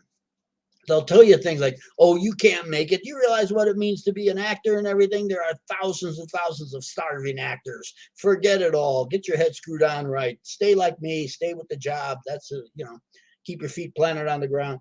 No. Okay. Don't worry about things like that. Jealousy is always a sign of insecurity. Okay. It's a sign of fear, insecurity. So just allow them that. That's their issue. Okay. Allow them that, but don't let it tear you down. Okay. And don't buy into it. Know that you are a strong, intelligent individual, and that doesn't change. Okay. You don't change because of what happens to you. Okay. I used to tell my students, you come into this world, this intelligent, beautiful being and stuff, and you take a test and you flunk the test. A lot of times we'll hear the person say, I just failed my test. I'm such a failure.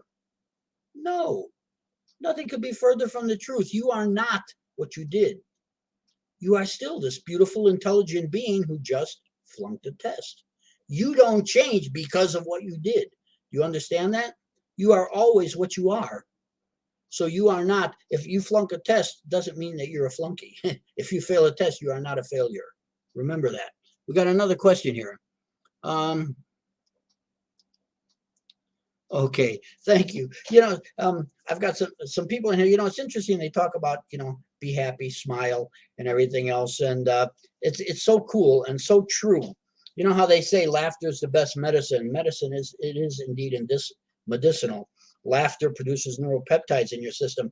But I got something interesting to tell you also. A smile is very, very, very important. Okay? A smile, they've actually done research where they've taken markings of the energy in a room full of people, and somebody will come in smiling and the energy changes.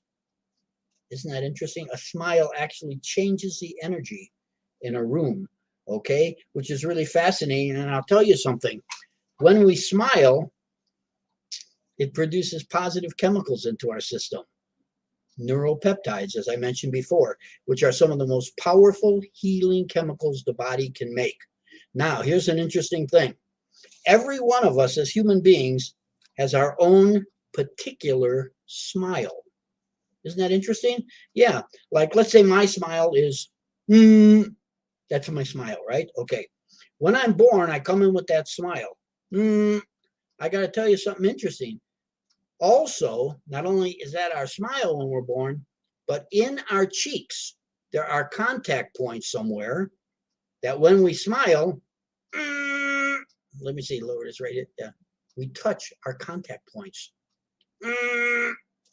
And what happens by touching those contact points, we send a message to the brain saying, hey, we're pretty happy here. All's going good. And the brain says, okay, I'll start making some adrenaline. I'll start making the body more animated. I'll produce some neuropeptides chemically.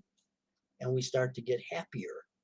Okay, just by making that smile, we're triggering those contact points, sending a positive message to the brain. Now, here's the interesting thing. We also have the opposite, a frown. When you make the frown lines, you touch those contact points, and it sends a message to the brain, whoa, wait a minute, something's wrong here. We're not too happy. And the brain says, okay, I'll slow the body down. I'll bring the limbs in. I'll start to put in something chemically to make us lethargic. And before you know it, we become sad, depressed, and so on. So watch your facial expression, because a smile can actually, truly lift you up out of depression. You know, I was a teacher for a while, and I used to do a lot of teacher workshops and things. And I used to tell the teachers, if you had a bad day or something, go into the bathroom, go into the faculty room if you can between periods or whatever, and make your best smile and count to 30.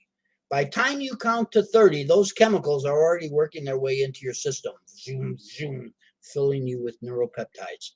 And I guarantee at the end of 30 seconds, you'll feel different than when you started. Okay, it'll take a while, but not instantly, but you'll feel different.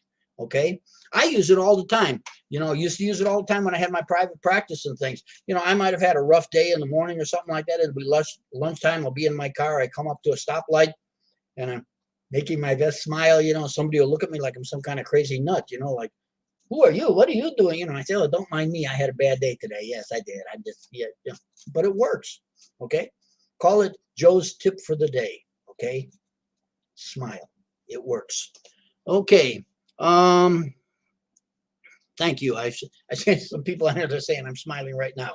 Well, it's wonderful. That's beautiful. Smiling not only produces chemicals in your system, as I mentioned, but positive things help our system. Our body is a pharmacy. It could produce literally any chemical that you can imagine. And they've done all kinds of tests like this, and I could go on. I talk about it in my workshops and things. Positive chemicals, negative chemicals, healing chemicals, destroying chemicals, whatever, based on how you think. Okay, so you have to watch that. As a matter of fact, they're finding out now that tears of joy have a different chemical composition than tears of sorrow. Isn't that interesting? So when we're happy and we cry because something is so beautiful and wonderful, that has a different chemical composition than tears of sorrow.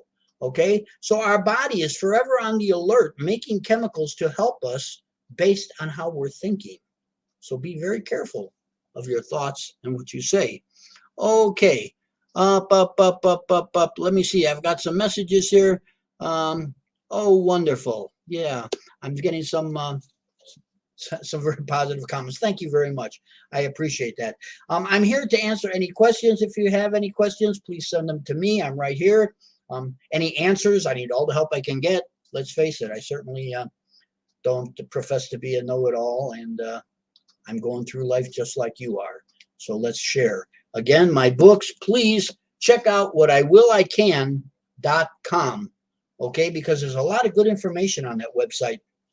As I mentioned, there's also a nice comment page from people who are using the books. And one woman even says she keeps the book on the front seat of her car, and it's all dog-eared and everything else. And she'll open it to a specific page or something to help her with what she's going through that day. Okay? So these books, especially this one, Okay, upside down and backwards. My next trick. Okay, this book, okay, is meant primarily to be read on a daily, regular basis as you need it.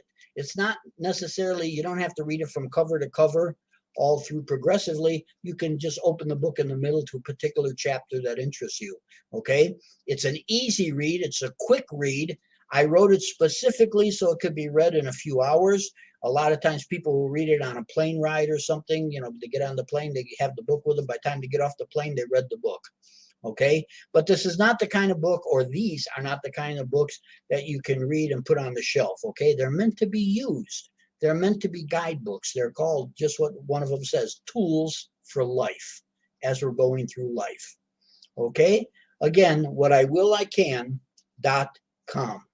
If you have any questions, now's the time. I'm going to be here for probably 6 more minutes or so, and I'm here to answer questions. Okay, and interesting. Again, I do self-actualization. My books talk about reprogramming the subconscious. I talk about believing in yourself, which has nothing to do with conceit. Okay, it has to do with taking pride in who and what you are. You're this magnificent being, and that has nothing to do with conceit, because you had nothing to do with it really when you came into this world. You came into this world with all this beautiful stuff inside of you. You didn't do it. Your mom and dad did it. God did it. The universe did it. Whatever, but not you. So it has nothing to do with conceit. It has to do with taking pride with, wow, you're in charge of this. What an honor. You're in charge of this, all this talent, all this creativity, all this imagination, all this ability. It's wonderful. Take pride in that. Okay, that's what it's all about. Okay, and bottom line is, I tell people, start to listen to that intuition. Okay, that inner voice inside of you. So many people block it out a lot of times. You know, I say, well, I get this feeling, you know, that I should be doing this, but I think it's pretty stupid, so I'm not going to do it. Right? No, start to listen to that, because it's there for a reason. It's there as a guide for you, okay, to guide you in the right way. If you get an inkling that that's what you should do, then follow it, okay, because it's not going to steer you wrong, okay? Doesn't mean you're going to have it easy all the time if you follow that path. I mean, I use the analogy of a pinball machine for life. Okay, if you pull the thing and, you know, the ball starts going out there like that, but then it starts going off course, you have a flipper and boing, you knock it back on track, right? And it starts going forward, and then it goes off the other way, and bang, you hit it with another flipper, and it gets back on track, and it goes this way, and bang on that way. And so you knock it and you hit it and everything until you get it to where it wants to go. That's how life is, right? We get knocked down, we get hits, we get bangs, we get bumps, okay? But stay on track and get to where you're going anyway, because those knocks and bumps and things are learning experiences to get you back on track. Okay, why do you think they call it the school of hard knocks? Life is kind of knocking you back on track. Okay, kind of interesting. Follow what you believe, what makes your heart sing. You know, it's interesting. I remember when I was a kid, eons ago, okay, I used to love to run. And I remember in those days, to tell you how ancient I am, in those days, the 4-minute mile hadn't been broken yet. And I remember talking to my coach, and I said, Coach, do you think someday somebody will break the 4-minute mile? And he said, forget it, GIAMPAPA, it can't be done. I said, why? He said, I don't know. A gazelle could do it. A cheetah could do it. A human being, it just can't be done. So I said, okay, can't be done. You know, but it bothered me. So I remember the next couple of days, I walked by, hey, Coach. He goes, what do you want? I said, what would happen if a guy could run the 4-minute mile fast, you know, run the mile faster than 4 minutes? He said, I don't know. His eyeballs would pop out. He'd blow up. His gizzard would break. Who knows? You know, but he can't do it. So, you know, be quiet. Okay, can't do it. 1954 comes along. There comes a guy by the name of Roger Bannister. Nobody told this guy you couldn't do it. You know, he just knew he liked to run. He goes running along. All of a sudden, bada boom, bada bing, he breaks the 4-minute mile. Whoa, what happened? Did his eyeballs pop out? Did he blow up? Did his gizzard break? No, he was able to do it. Isn't that interesting? Up until that time, we were told no human being could run the mile faster than 4 minutes. So nobody did it. But somebody forgot to tell Roger. So he ended up running the 4-minute mile faster than 4 minutes. Want to know something interesting? Now get this.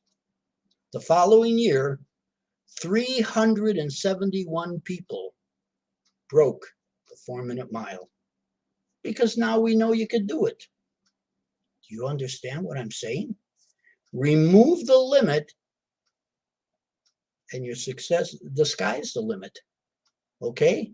If you take away the limit, it's amazing what you can do. You are unlimited. The following year, 2 years later, that is, 300 people broke the 4-minute mile. And now it becomes almost the norm. I mean, if you're a good runner, you're expected practically to run, the mile faster than 4 minutes. But up until that time, because we were told we couldn't do it, we just accepted it and didn't do it. So understand that, okay? We have to watch our limitations. Remove those limits and watch how far you can go. It's amazing. I'm looking at some of these responses here and questions and everything. Thank you. Some really nice comments and everything. If you have any questions, please send them to me now. I'm here. Okay, I'll be here for a while. Checking out the time here. I'm going to be here for quite a while. So let me know. It says, some say that they don't want to settle for less. Can you call it as ambition? Is there a problem if you choose to settle for less? Okay. Interesting. It's all a matter of semantics and the words that you're using and everything. If you choose to, quote unquote, settle for less, it means you're content with that. Okay? If you're content, then that's obviously where you choose to be. Okay? If a person says they don't want to settle for less, they're restless, they see something beyond the mark, they want to still go for it, that's fine too. Okay? We are in life exactly where we choose to be. If you haven't, quote unquote, hit your mark, there's a good chance that that's not really where you choose to be. If it was, there's a good chance you'd be there. Okay? We are in life where we choose to be because we have a comfort zone. Okay? And we love comfort. This is why we sit at the same spot at the table every day to eat dinner. Okay? This is why we drive to work the exact same way every time. This is why we sleep on the same side of the bed every night. Okay? We like predictability. Success, on the other hand, is outside of our comfort zone. We don't like that too much, okay? Because it's scary. Because it's the unknown. And the unknown scares us. Okay? We talked about that before. I believe it was yesterday or so. Somebody brought that up. The unknown is very scary. This is what directors and producers know with movies. The best monster ever seen is the one not seen. Okay? The best monster ever made is the one that they don't show. Okay? Because they know, a director and a producer knows, they cannot create any monster as horrible or scary as what you could produce in your head. And it's going to be different for each person watching that movie. Okay? If they're afraid of big, lumpy things or whatever, their monster is going to be a big, lumpy thing. Okay? If they're afraid of creepy, crawly snakes and worms and things, their monster is going to be something with a lot of tentacles and things like that, okay? So each person is going to create the monster in their mind according to what scares them the most. And a director or a producer knows this. That's why for really good, scary movies, you'll see the monster very, very few times. As a matter of fact, I think in Jaws, the shark or whatever was only shown, I think, 18 seconds in the entire movie. The rest of the time, it was all the buildup. Dun, dun, dun, dun, dun, dun, dun, and your heart's going like this, and everything, because you're starting to envision all these things. You see, as long as it's the unknown, you don't know how to reckon with it, so you're afraid, okay? Once you see it, then you say, oh, that's not so scary. I can see the zipper on the back of his costume there, yeah. Right? Oh, look at those feet. Those feet, it's probably all latex. Yeah, we can start to deal with it and reckon with it. But if we can't see it, we don't know how to reckon with it. So it's scary. This is why little kids with the dark, okay? The light's off, it's dark. We don't know what's around there, There could be a big giant monster standing there. But when the mom and dad come in, turns on the light, oh, there's nothing there. Now I understand. I'm not afraid anymore. Okay, because now we can reckon with it. So yeah, watch that. Okay. Let's see. I always heard people commenting that settling for less is not good for us. Again, as I said, less is a relative term. Okay, if you're quote unquote settling for it, it means you're okay with it. If you're okay with it, then obviously that's where you want to be at this point in time. Okay, if you didn't want to be there, you wouldn't be there. Okay, we are exactly in life where we choose to be. Understand that. But the key, again, remember, success is always outside of our comfort zone, and it takes courage to venture out. It takes courage to push the envelope. A lot of people, they're not so quick to do that. Okay, but you have to do that until, and what's interesting, you push it until it starts to become comfortable, and then you've expanded your envelope. And so that's a good thing. You know, it's okay to push the envelope a little bit, step by step by step, and you're making it bigger and bigger and bigger until you get to where you want to be, where you desire to be. I had a professor who used to say, why not go out on a limb? That's where the fruit is. Makes sense, doesn't it? Exactly. Exactly. Success and the good things we want, the desires we want, are always a bit scary. You have to venture into the scary zone a little bit. You know, with people who are courageous, it doesn't mean it's an absence of fear. There's a saying when I was in the military and stuff, we used to say, courage is a coward. A courageous person is a coward running in the right direction. Okay? A courageous person, a hero, so to speak, in military or whatever, is still afraid, very much afraid, but chooses to do it anyway. Okay? So you can't let fear overtake you. Obviously, this is why, you know, Theodore Roosevelt said, you know, we have nothing to, or President Roosevelt said, we have nothing to fear but fear itself. Okay? Fear can be very debilitating. It can really hold you and lock you down. You have to watch that. Okay? But so practice. I tell people in some of my workshops and stuff to start practicing pushing your comfort zone. You know, you sit at the same table, same side of the table every day, the same chair. Tonight, sit in a different chair, see how it feels. You're going to feel very uncomfortable at first, but do it for a couple of days and it'll start to become comfortable. And you've just created an expanse in your life. Probably sit in the same place, same chair and everything, watching TV. Sit somewhere else tonight. It'll be uncomfortable at first, but do it for 2 or 3 days and it'll start to become a new comfort and you've just expanded your comfort zone. Okay? So push it a little bit. I remember I used to, like I say, I talked about this in my workshops and stuff, and I always practice what I preach. I remember one time years ago with my wife, we were getting ready for bed and everything. I went in the bathroom, you know, come out of the bathroom ready for bed. I hop into bed, and normally I would sleep on like the left side of the bed. I went into bed and I went to the right side of the bed that time. My wife comes out of the bathroom and she's all set to shut the light off, and she says, "What are you doing?" I says, "What do you mean I'm doing? I'm getting ready to go to sleep." She said, "You're on my side of the bed." I said, "Your side of the bed? What, you got your name on here or something?" I said, "I'm going to sleep." I said, "Come on in, go lay down, go to sleep." "I can't. You're on my side of the bed." I said, "What do you mean your side of the bed?" She said, "Well, that's your side. This is my side and everything. What are you doing on my side?" I said, "Listen, will you just go to bed? I want to sleep here tonight." "Okay, fine." She gets in, turns off the light, gets in and everything else. 10 minutes later, "Are you asleep?" I say, "No. I can't sleep. I'm on the wrong side of the bed." "What do you mean the wrong side of the bed? Just go to sleep." "No." And to be honest with you, I couldn't sleep either because I was on quote unquote the wrong side of the bed and everything. But and eventually, after some discussion, we ended up switching back. Okay, so it's interesting how we get into habits and everything, and habits kind of limit us. Okay, as I mentioned, there are only two in life. There are only two periods of life. One is growing, and one is dying. Okay, we're in either one state or the other. Okay, we need to grow constantly. Okay, because that's very healthy for us. That's very expansive for us. We're meant to become all we're meant to become. We're forever growing. A plant is forever in a state of growing until it's starting to die. Okay, so you have to understand that you have all these things inside of you that you haven't done yet.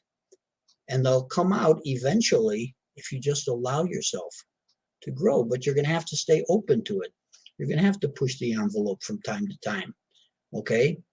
Okay, let's see. Other questions here. Can be cheating is just an infatuation feeling because your subconscious is telling you.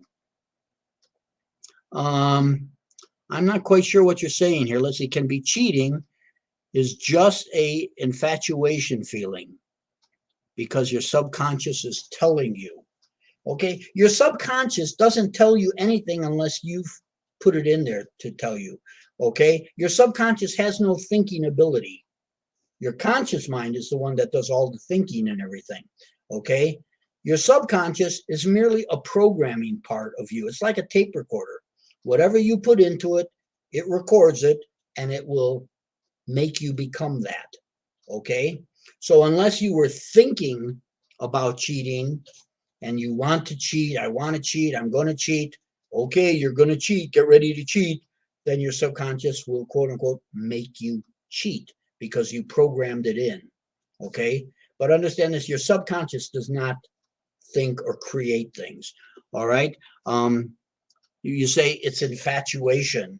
I'm not quite sure what you're talking about there and everything as far as another person. I think, everybody is curious, certainly, and there's nothing wrong with that. I mean, sometimes people are so jealous and guarded of their partner and everything. Heaven forbid I saw you look at that woman. What do you mean? I just glanced out. Yeah, shame on you. Shame. No, we're human beings. Let's face it. And there's nothing wrong with looking at other people and admiring nice people. Let's face it. Beautiful people are beautiful people. There's nothing wrong with admiring beauty. But when you say to act on something like that, has to be preset. You have to kind of program that into your mind. Okay, and infatuation is more of, I suppose, curiosity. You're wondering how it would be. I wonder if, and if you act on that, then that was something that you preconditioned, pre-programmed. Okay, and whether you should or shouldn't do, that's up to you. Certainly, I'm not going to try to be moralistic and tell you what to do.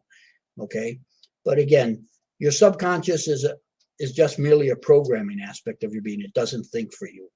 Your conscious mind does. Okay, any other questions? I'm here. I'm going to be here for a while, and let me know.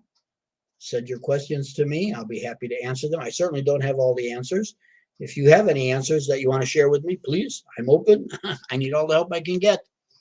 Okay, interesting. We talked about Eddie Arcaro becoming a great jockey. We talked about Roger Bannister winning, breaking the 4-minute mile and things like that. It's amazing what we can do, every one of us, if we take away the limits. We are constantly limiting ourselves. Unfortunately, that's why I say 85% of society, according to research, 85% of society is programming itself to fail every day. Each one of us, we tend to program ourselves to fail every day of our life with our mouth. You say things like, I can't do it. Maybe when I was younger, I could do it, but now I'm older, I can't do it. Okay, you can't do it. You have to watch. As I said, the subconscious doesn't know even a joke from reality. Whatever it hears, it will tend to record from your mouth. So be very careful what you say. In my workshops, I use the example, let's say there's a party at somebody's house or something, and there's a woman who's pretty rotund, and somebody comes up to her and they say, hey, Bertha, you want another piece of cake? And Bertha says, well, if I eat this cake, it's going to go right to my hips. Take cake, put on hips. And then she wonders why she got so big. Okay, she told herself what to do with that cake. Do you understand what I'm saying? By the same token, you might have a friend who can eat like a horse and it seems like he never gains weight. And you talk to him, and you say, hey, how come? I always see you eating and everything. You never seem to put on any weight. And he says something like, I don't know. I guess I just burn it as fuel. Take food, burn as fuel. And so he does. Okay, so we're forever giving ourselves commands and things. So you have to watch what you say with your mouth. Because a lot of times we wonder why we are the way we are, or why this happened or whatever.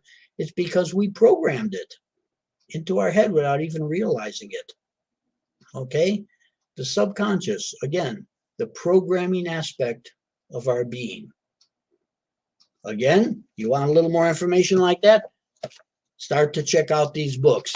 Again, whatiwill.com. A lot of good information on there and everything. If you want to talk to me personally, my emails are on there. I'll give you my email right now. It's joe@josephgiampapa.com.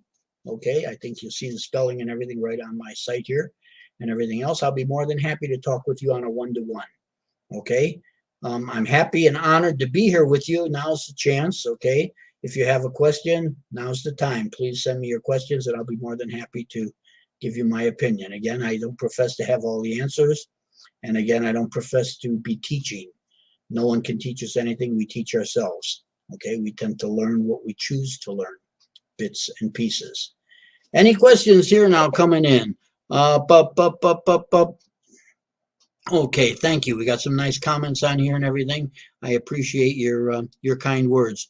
Thank you. Please let the let the questions keep on coming, and it's important that we have this interchange. And hopefully, I can explain a little more about these books.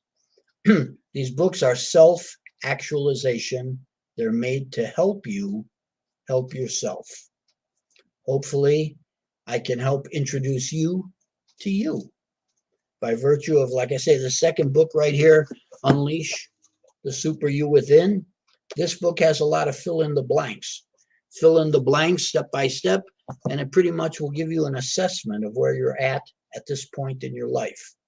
Okay, go a little further, filling in the blanks based on your desires and so on and so forth, and it will kind of map out a plan for you to get your desired life. Okay, interesting. Again, take pride in who and what you are, because you're this magnificent, beautiful, kind, caring being. Nobody comes into this world with hate.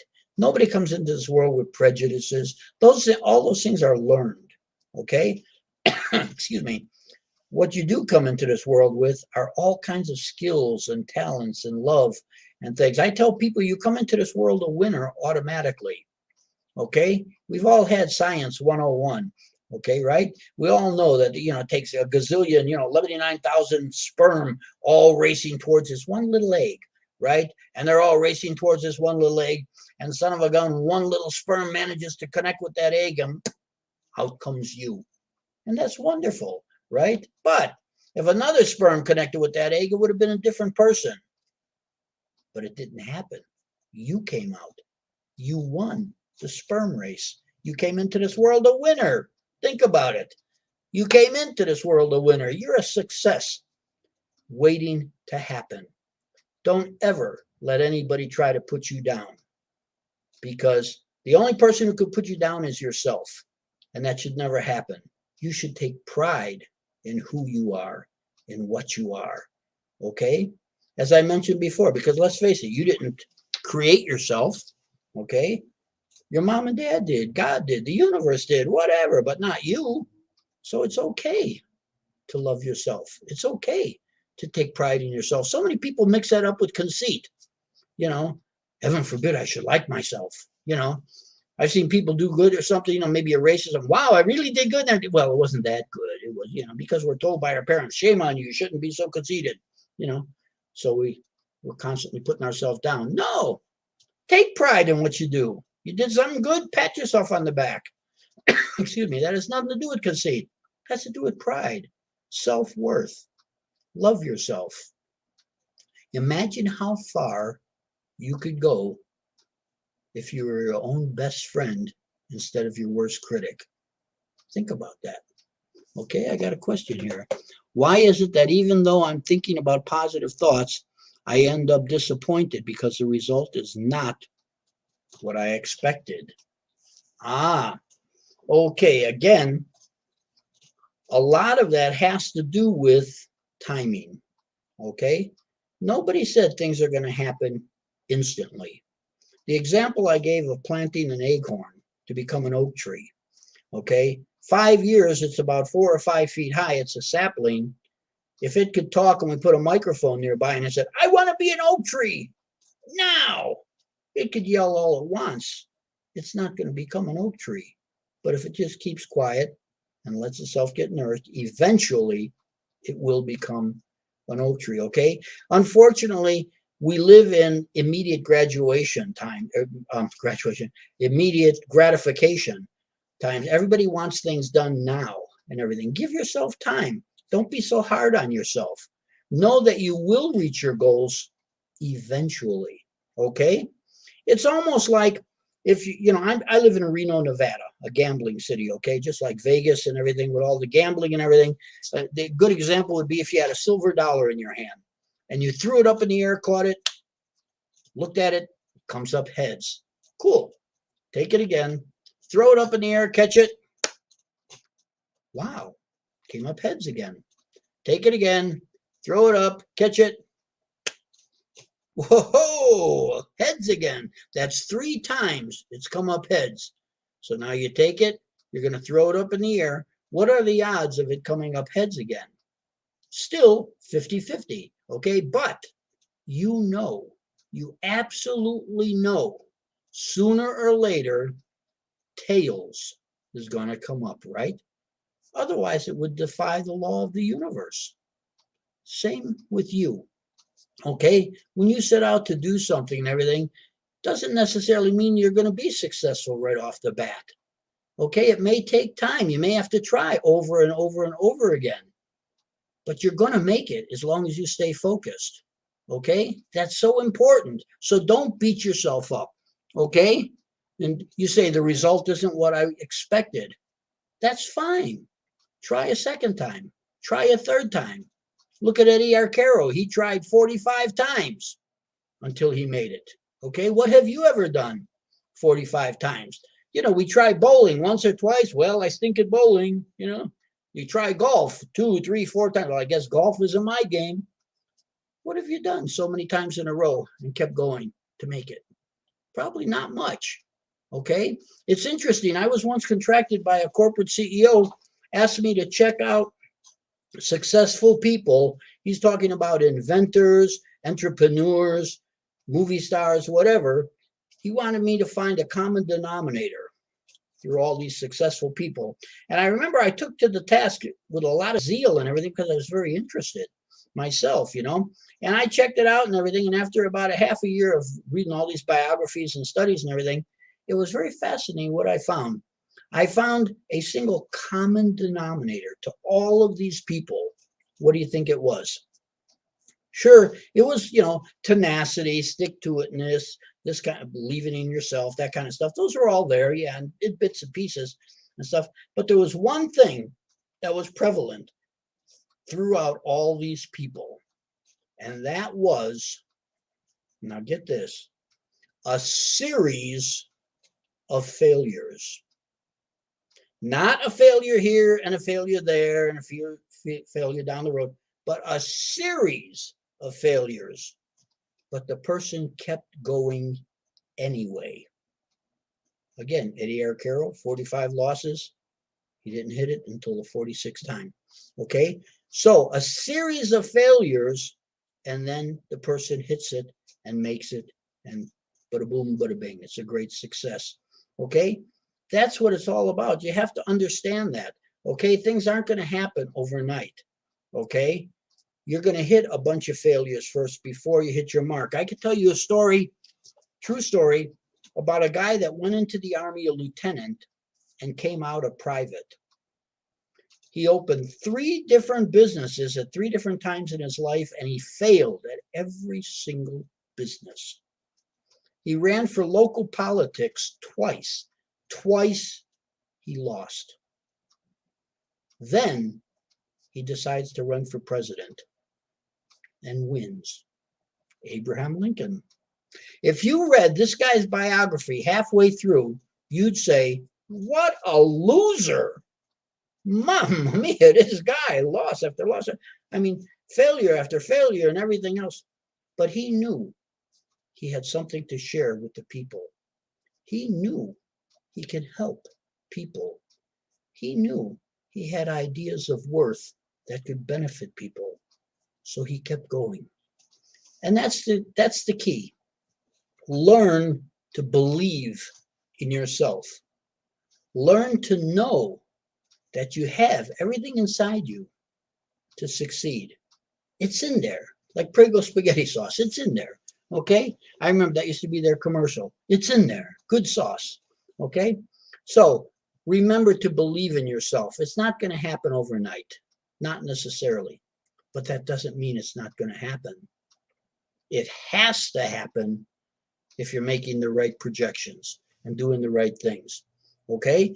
Emmett Fox tells us that everything in the universe is a duality in order to create. Okay? In order to create something, you have to have a duality. You can't have white without black. Okay? You can't have up without down. You can't have left without right. Okay? It takes a male and a female to make a child. Okay? Two things to make a third thing. Okay? This is interesting. Emmett Fox says if you want to create something, you have to have two elements in order to create something. All right, let me give you this example. And I did this, I think, a couple of days ago. Let's say we bring Superman here, and I use Superman because I think the guy's really cool. Okay, let's say we stand Superman up in this room on one side of the room. We get to the other side of the room. Okay, I'm at the other side of the room, and I take out a pistol, right? And I aim it at Superman. Shame on me. And I pull the trigger. Bang. The bullet's going to go straight towards Superman in a straight trajectory, okay? Superman, because he's cool and he's Superman, he's going to just jump out of the way and the bullet's going to miss him, okay? However, let's assume now that we're using a heat-seeking rocket and we're shooting at a plane, okay? The plane's going along. The heat-seeking rocket is going after it, okay? But the plane goes up, the heat-seeking missile goes up. The plane goes down, the heat-seeking missile goes down. And it goes left, it goes left, it goes right until bada boom, bada bing, the plane's gone. Okay, it hit its mark because it's a heat-seeking missile. You understand? They have metal-seeking missiles and different things. Those systems are called teleological systems. Okay, they have to hit their mark. They're made to hit their mark. Okay, I got news for you. When we're born, we come into this world with a teleological system. And it's interesting. It takes two things. What it is, first of all, if you visualize what you want, truly want, see it clearly, see it in detail, see exactly what you want, see yourself enjoying this, whatever, see what you want, and add emotion to it. Feel it, taste it, wallow in it, okay? If you add emotion to the vision, you literally will create into your world what you want, okay? That's how you manifest, okay? Now, you may have watched these movies, Law of Attraction, a lot of different things and everything, but Einstein said, everything in life is a vibration. He said, if you can raise your vibration to what it is you want or like, it has to appear in your life because like attracts like, okay? Interesting. So think about that, okay? You're born with a teleological system. Decide on what your desire is, what you desire in life, what you want. Add feeling to it, and eventually you have to bring it into your life, okay? Like the example you gave, when it doesn't show up, you say because the result is not what you expected, and you get depressed. Try it again. Add a little more feeling to it this time. Focus a little better, okay? And it'll come into your life. Again, like I say, it's not going to happen instantaneous. Maybe sometimes it might, but it will happen, okay? Timing is everything. Sometimes other elements need to be in place in order for this thing to happen, okay? Timing is very crucial in a lot of instances and everything. Just stay open and know that eventually it will come. It will happen, okay? And don't think you're missing things or something. Again, like I say, when excuse me, when you're creating something, know that you have all that power within you and everything. Obviously, there are certain things you'll need. You know, you can't say, I want to be a judge, and suddenly instantly you're a judge. You're going to have to go to school. You're going to have to get some education and so on and so forth. There are certain elements which are necessary to help you get to your dream, but they will start to appear and you'll start to know them and what you need in order to get there when the time's right. Okay? That's important. Unfortunately, you know, it's interesting. A lot of times people say, okay, I place my trust in this, but then they sit down on a rock and do absolutely nothing. You have to take and make use of the opportunities that come along, okay? Because it's your higher self, it's God, it's the universe, whatever you want to call it. Sometimes we'll start to give you hints and help and pieces and experiences and people to come along to help you to get to where you're supposed to be, where you desire to be. But if you have blinders on and you're pushing all of this stuff aside, you're not going to be able to make it because you're ignoring these people who could help you. You're ignoring these experiences that could help you. Okay, you're ignoring these things that could benefit you. No, don't do that. Keep yourself open to these things, okay? Unfortunately, we tend to put blocks on a lot of times and lose our foot. We just focus on the end result and that's it. We don't want to know anything else, talk to anybody else. We're just locked on. No, that's not going to get us there necessarily because we're going to block out things that could have helped us to get there quicker or whatever. That's very important, okay? You have to watch that. I always use the example, for example, with our brain. Our brain's a magnificent entity, you know. We have our brain here like this, and it's a receptor also of messages. And at any given time, if a specific time, like I say, freeze right now, at any given time, your brain is receiving probably hundreds of thousands of messages, believe it or not, at the same time. Okay, they're starting to come in. Maybe even as many as 1 million messages are coming in, such as, you know, maybe your little toe is saying, hey, I'm really cramped down here in this shoe or something like that. Maybe the back of your neck says, oh, wow, this shirt is really itching my neck or something like that. You know, maybe your nose is saying, I'm stuffed up. Would you see, you blow this nose, you know, do something with it. And you're getting all these different signals from your body and from the outside. You know, it's really hot and everything. I'm feeling all this heat in the air and stuff. Okay, what happens is we're getting a multitude of messages all at the same time, and the mind would probably explode if it tried to deal with all these messages at once. So what it does, in our infinite wisdom, right, we and our higher self decide what we want to allow in at this particular time, what we deem to be important to us at this particular time. Everything else we block out, okay? We put up shields or walls around it, okay? It's called scotomas. We build scotomas around so the other quote unquote irrelevant stuff can't really get in, okay? We only let in that which we think is important. You know, with the computer, we call it spam. We don't want to know all this spam, so we weed it out and we only let in what we think is valuable to our here and now, okay? This is why, for example, now remember, we also program our subconscious with what we say with our mouth, okay? And our subconscious will do whatever is programmed in there. It doesn't judge. It has no reasoning sense or anything. If you put it in there, it's going to create it in us, okay? It's like, for example, a couple is sitting home. The wife is in the kitchen, you know, washing dishes. The husband's out on the dining room table with all the bills and everything in his wallets over there with the charge cards, and he's got his checkbook and he's paying bills. And all of a sudden, he goes to pay another bill or something. And he says, wait a minute, where's that other charge card? What did I do with that one charge card I had? And I'll say, what the heck? I just lost that charge card. And he said, I just had it a few minutes ago. And he's looking around. He said, I know I just had it here a few minutes ago. I just lost that charge card. Okay, you lost that charge card. Okay, so he's looking around and his wife hears him in the kitchen. She says, what are you complaining about? And she comes into the dining room and he says, I just had the charge card. It was right here and I lost it. I don't know where it is. And the wife looks down and she says, oh, really? What is this? And he looks at it and says, oh, yeah. Where was that? She said, it was right here. Now that's interesting. And that's happened to all of us, right? This man had given himself the command, I lost my charge card. Therefore, his mind put up a scotoma, a block, so he couldn't see that charge card, even though physically, literally, it was there. He could look that way and didn't see it. Do you understand? We do that sometimes. We put up blocks that they're there to help us. They're there for us. We ignore them. And that's kind of sad. So you have to learn, if you have a desire, something you want to do, you have to learn to stay open to receive things, okay?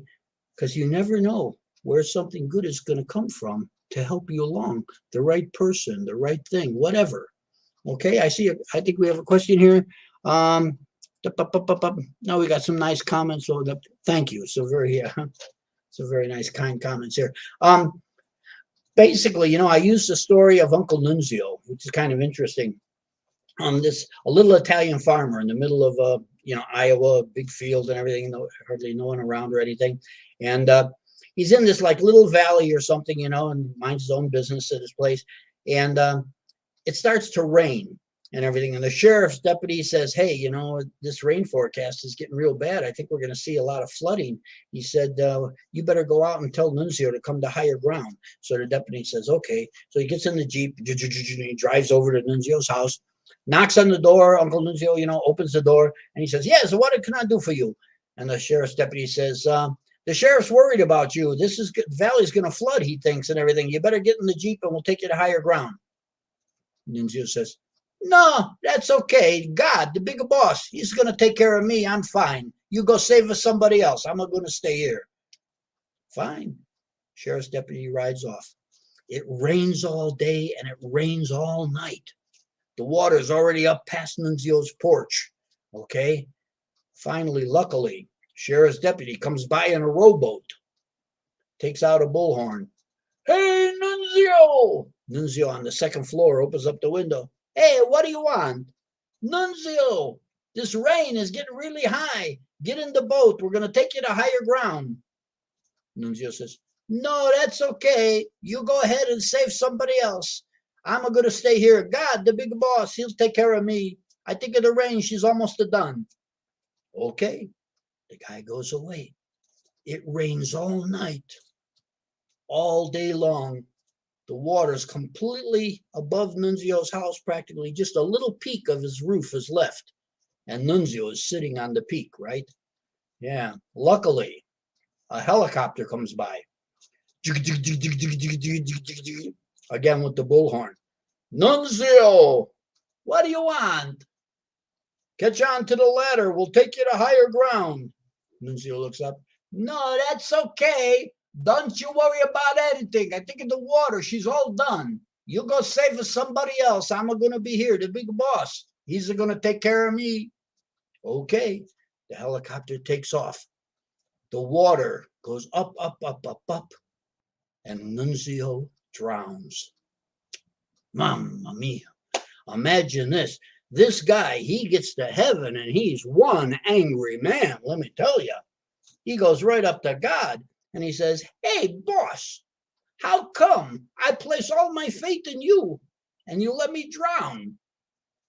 God looks at him and says, Nunzio, what do you want from me? I sent you a Jeep. I sent you a boat. I sent you a helicopter. You get the idea? We're all here to help each other. We're all here to assist each other. Don't block people out, okay? Don't be an isolate. We can all benefit from each other, okay? It doesn't mean we, quote unquote, use other people. No, we work together in cooperation, okay? Life is a cooperation, not a competition, a cooperation. Working together, we can all become what each of us is meant to become. Think about that, okay? Again, I'm Joseph GIAMPAPA. I'm here at your disposal. Again, check out the website, please, whatiwillican.com. It will do a lot explaining, a better job than I can do right here. There's a commentary page with people who use the books, who have the books, use the books. and they talk about how the books have helped them or whatever. It's all there, all the information. If you want to talk to me direct, go to joe@josephgiampapa.com. Okay, and I'll be more than happy to talk with you. If you have any questions, now's the time. I'm going to be here for 6 more minutes, I guess. I'll be here for a while. Again, send your questions to me. Send your answers to me. I need all the help I can get. Okay? What I will, I can. It all deals with self-actualization. It all deals with you and how special you are. How you came into this world with so much potentiality. It's absolutely amazing. And so often, people go to their graves without ever tapping into it. Isn't that sad? Imagine how many great inventions we could have had. Imagine how many beautiful songs, concertos, whatever we could have had if everybody became all they were meant to become. But again, as I mentioned, I blame so much on Madison Avenue. Madison Avenue can sell products better if they can get us to feel inferior. If we don't use the right hair product, we won't be worth it. Okay? If we don't use the right deodorant, we're not desirable, blah, blah, blah, blah, blah. So we're forever trying to buy this product to keep up with them and be like him and be like her. And nothing could be further from the truth. We'll never be like him or never be like her because we're one of a kind. We're not a replica. Okay? We're an individual. And that doesn't make us weird. It makes us incredibly special. So think about that. Think about how awesome you are. Okay? We don't know all the wonderful things you can do. And neither do you until you start doing it. Okay? So don't be afraid to venture out of your comfort zone. That's where success is. Okay? Again, I had a professor who used to say, why not go out on a limb? That's where the fruit is. Think about it. Very, very important. Okay? To learn to be your own best friend. To learn to trust that all the answers are inside of you. Okay? Don't listen to other people's opinions of you because it's usually wrong. Okay? You're the only opinion that matters. Your opinion of you is what matters. Your opinion of you and where you're at in life has to do with your success. Okay? Obviously, if you have a low opinion of yourself, you're not going to do much success work. All right? Learn to become your own best friend. As I tell people, and this is so true, you know, because I was an entertainer, I had an agent, and I had producers if I worked on TV or whatever and stuff. Think about how far you could go if you were your own best friend instead of your worst critic. And let's face it, you're the only one that's going to be with you for the rest of your life. Isn't it about time you learn to get along with yourself? I mean, let's face it. Start to take pride in yourself. Start to focus on your positive accomplishments, your positive traits, instead of your negative ones. You know, we've done experiments and things and workshops and so on, and it's amazing how quick and how fast we remember all the negative things that happened to us, all the negative things we've done. But you try to remember all the positive things and everything, and it's almost like we've suppressed them. Okay? That's pretty sad. Again, some of these books will actually help you bring forth a remembrance of your true worth, of all the good things that happened to you, of all the good things you've done. And those are important because let's face it, when you do good, you feel good. Okay? When you feel good, you are good. Okay? And that's interesting. We need that. But too often we're in a state of negativity. Okay? And when we're in a negative state, we can't really accomplish good. Again, like attracts like. Okay? When we're in a negative state, it tends to attract more negativity. So it's important that you learn to love yourself, to believe in yourself, to understand that you have worth. And remember, now this is important too, the key aspect of as you think, so you create emotions. As you create emotions, so you emote. you have an energy field around you, and you literally radiate the energy based on how you think, positive or negative. Okay? We all are filled with different energy levels and things. We're a very positive person. We have a lot of good, high, positive energy in us. And if you're negative, it's just the opposite. We've all had people or heard people say, oh, that guy just drains me. And that's true. That's true, because everything in this world deals with energy. And you get a negative person that's in your life, that person literally can start draining you. Okay, I used to do experiments, not experiments, but examples. And up on stage, I'd have an audience, maybe 500 people or so, and I'd bring some people up from the audience. And I'd have like 3 or 4 people lined up next to each other holding hands. And I'd actually show how you can transfer energy through people or something. Like I'll have one person with his arm sticking straight out, and another person tests that arm. I say, okay, try to push that arm down. And the person pushes the arm down, and it just goes down with a certain amount of resistance. Okay, like so. Then I'll go to the end of the line, and I'll whisper in that person's ear. I'll say, think of something really negative and bad that happened to you, and keep dwelling on it. And that person will be thinking about it and thinking about it and everything. And then I'll wait about 5 seconds. Then I'll walk around to the person with his arm out, and I'll ask the other person. I'll say, okay, try to push this person's arm down. And the person will go up to it and go, zip. The arm just falls down like it's made out of mush. No resistance or anything at all. I say, interesting, okay. And then I'll go around and I'll ask the person, say, what were you thinking about? Say, something really negative. Okay, fine. All right, then we do it again. I go around to the person, I whisper in there, I say, think of something that gave you a lot of joy, something that brings you really happiness and everything. Every time you think about it, makes you feel warm and fuzzy and good. And the person's dwelling on it and everything. I say, keep thinking that thought, and I'll go wait about 5 seconds. Then I'll go around to the end again where the person's got his arm out. And I'll tell the other person, I'll say, okay, push the arm down. And the person will go there. And the arm will be very, very strong. And I'll say, interesting. Then I'll ask the first person, what were you thinking about this? Very positive thoughts. Interesting. So we actually transfer positive energy to give us strength, negative energy to weaken us or pull from us. Okay? And that's very, very real. This isn't do stuff. Energy is very real, and you transfer energy between people and stuff, and you can feel energy. Very much so. We've all done things like maybe you walk into somebody's house, you go into somebody's house that had just been arguing or something. They're not saying any words, but you can feel the tension. You can feel the negative energy. It's almost like you could slice it with a knife. It's so thick. Know what I'm talking about? Sure you do. We've all experienced that. Energy, very real stuff. Losing my voice here.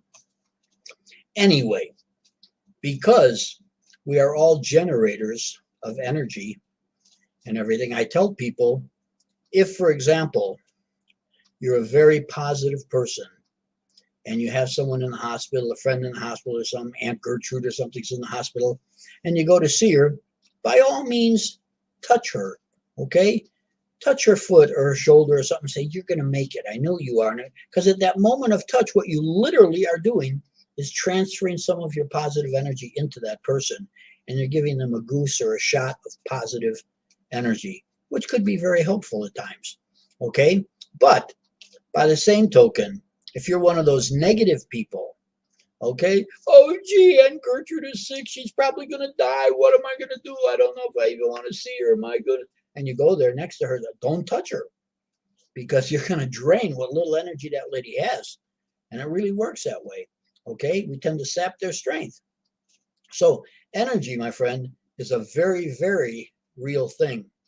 We're incredible beings. The more we learn about ourselves, the more we learn to appreciate ourselves and who and what we are, because we're magnificent. We're so intelligent. We're so creative. We have all this stuff to share with each other. Isn't it time you learn to become all you are meant to become? Again, that's what these books are all about. They're here for self-actualization.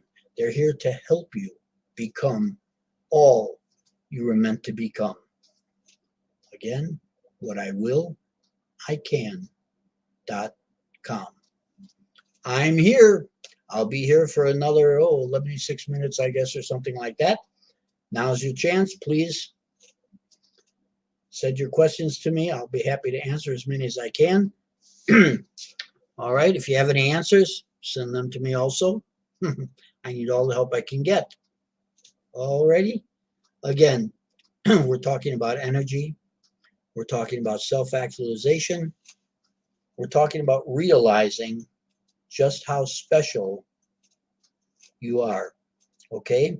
We're talking about programming also. Programming the subconscious. Very important. We find out now through Russian studies, thank goodness, during the Cold War, they shared a lot of information with us. We're finding that we are audio programmable. Your mouth, what you say with your mouth, goes in your ear and programs your subconscious. Okay? I had a private practice for years where I worked with people reprogramming their subconscious. The way we did this, a lot of times we did a lot of assessing, a lot of testing and everything else to find out what they truly wanted to be for their ultimate desires, their ultimate goals. If they wanted to break a habit, change a habit, substance abuse, whatever it was, abuse women, get out of a bad relationship, whatever. And then what would happen, we would take all this data, and from that, I would write a series of affirmations. Now, affirmations are very unique things. A lot of people say, oh yeah, I'm going to write affirmations, but they don't quite understand what an affirmation is and how it has to be written. Okay, an affirmation, number one, cannot contain any negative words in it or verbiage, okay? Because the subconscious, interestingly enough, our creator, when he built us with a subconscious, put in there the fact that the subconscious cannot accept any negative words. It'll ignore them completely. So if you want to quit smoking and you say, I will not smoke, what the subconscious hears is, I will smoke. And you'll actually be strengthening your smoking. Okay? So watch. An affirmation should have no negativity in it at all. I have a question here. It says, when did you realize that you wanted and like your field as a communication specialist? Oh, interesting.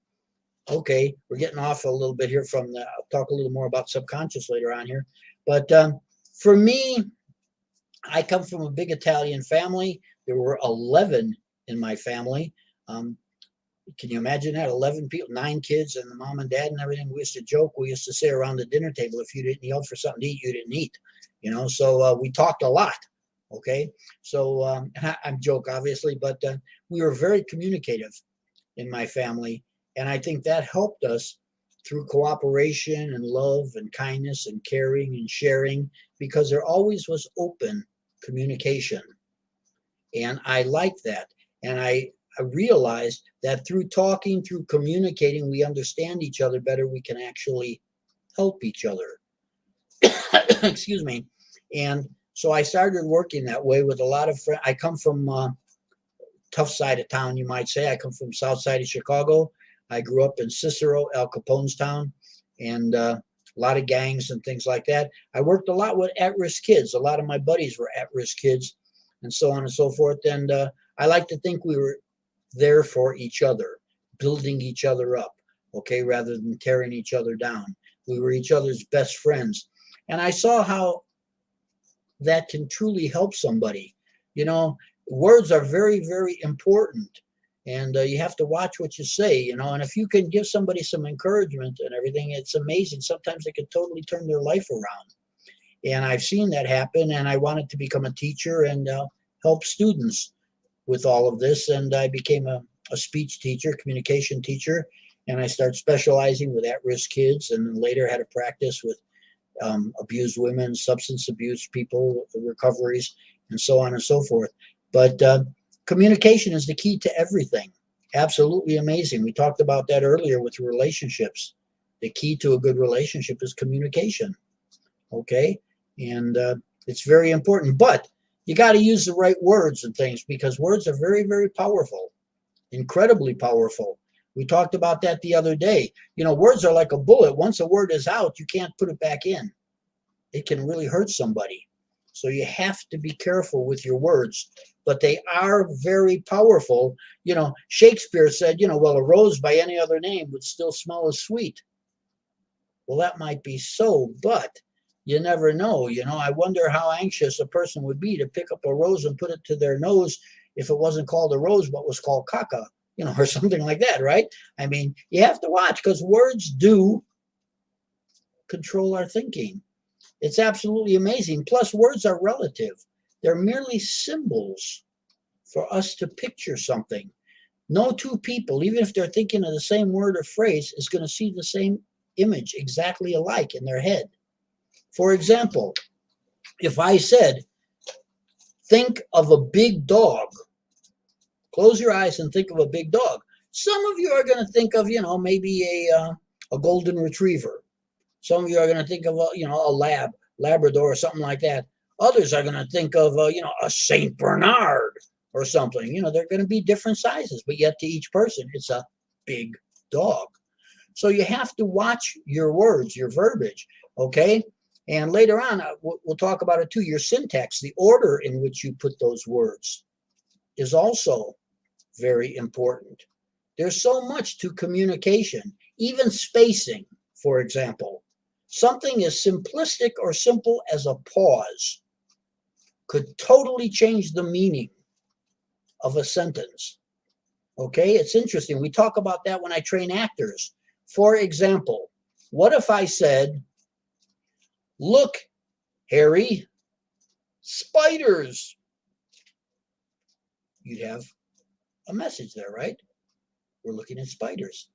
But what if I said, look, Harry, spiders?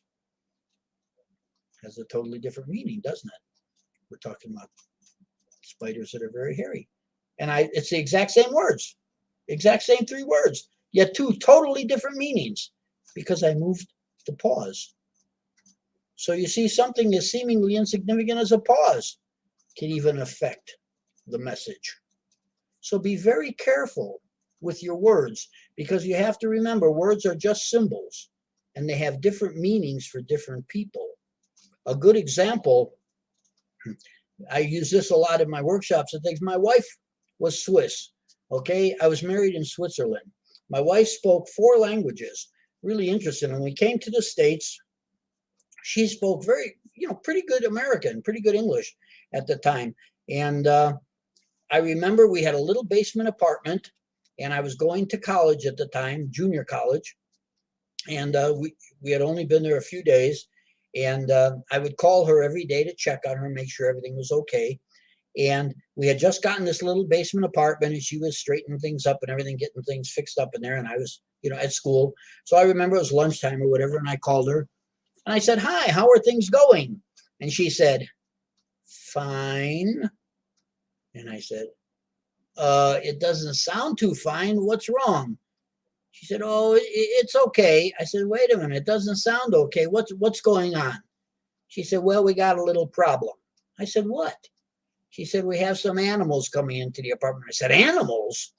She said, yeah.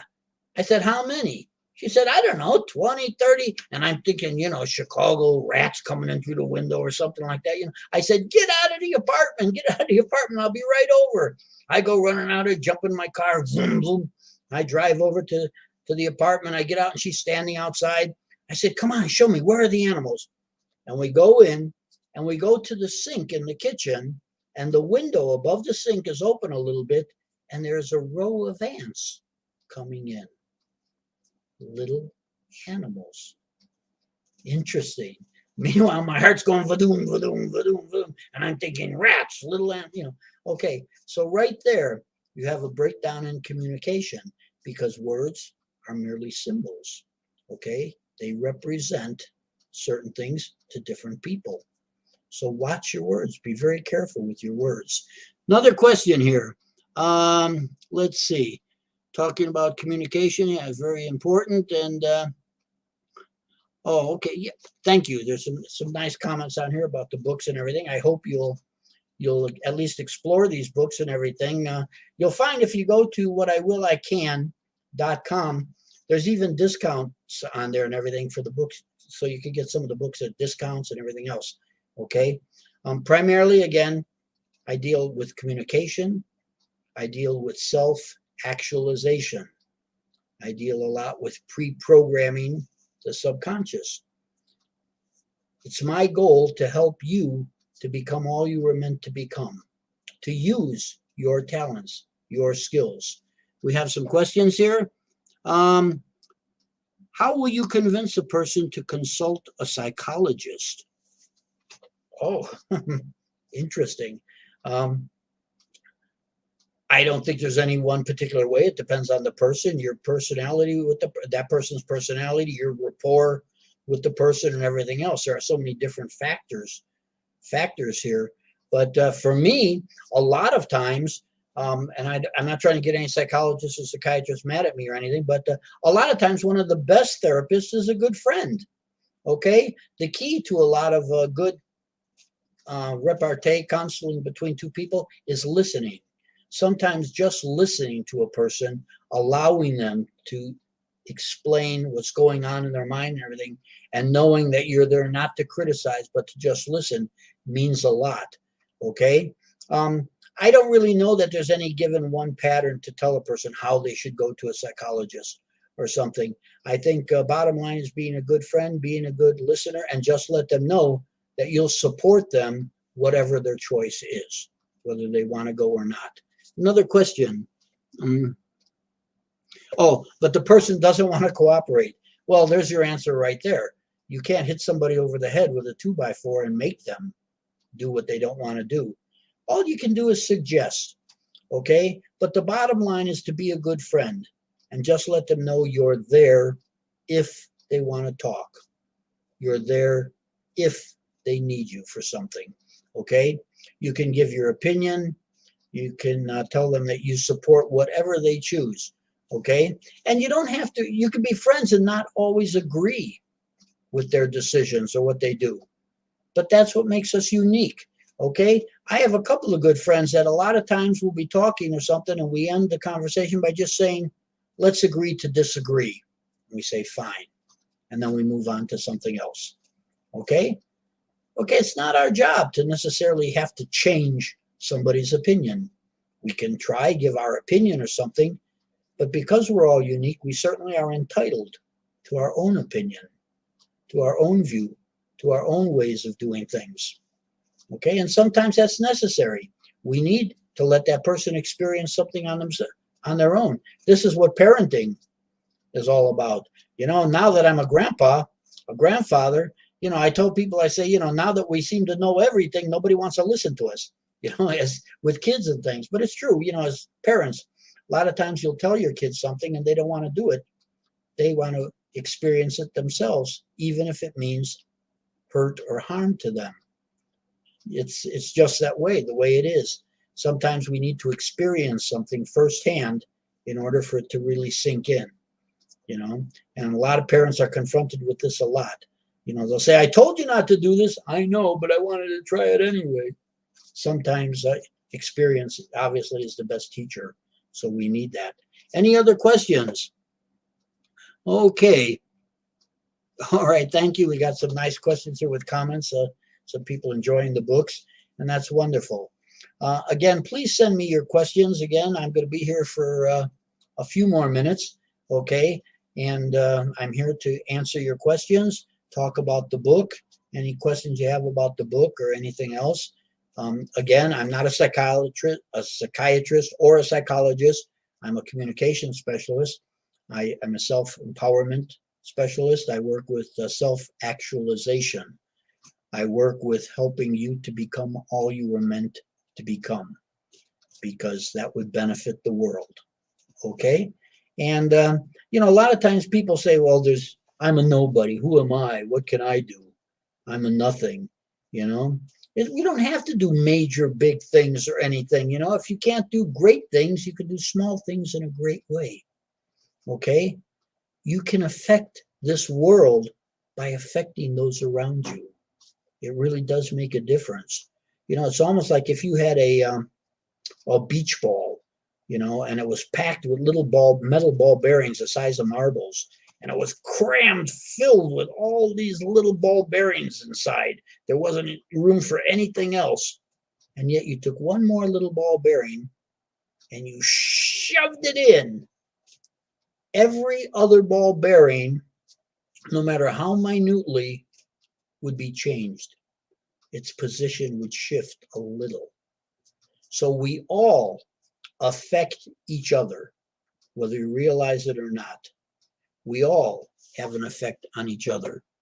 Okay, I'm looking at some of the comments here and everything. Thank you very much. There's some nice comments. And again, check out the website, whatiwillican.com. It has a lot of information on it. It even has discounts for the books. You can also get the books at Amazon, Barnes and Noble, or things, you know, where they sell books, things like that. I'm happy to answer your questions. Please send them in now. I'm going to be here for a few more minutes, and we can talk more about that. I work with self-programming. Again, be very careful of your words, because as I mentioned earlier, words are very powerful, and what you say with your mouth goes in your ear and programs you. And that's why you are exactly where you are in life, because this is where you chose to be, whether you realize it or not. Okay? This is where you chose to be. If you don't like your life, do something about it. Change it. Okay? Nothing is cast in stone.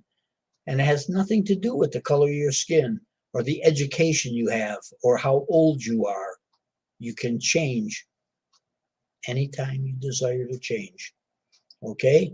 A lot of people don't realize that. I've got friends, you know, some friends that are getting up there in years, you know, 50, 60, 70 years old, and they say, oh, I should have went to college, or I should have done this, or I should have done that. And I say, well, do it. Are you kidding? You know how old I am? That has nothing to do with it.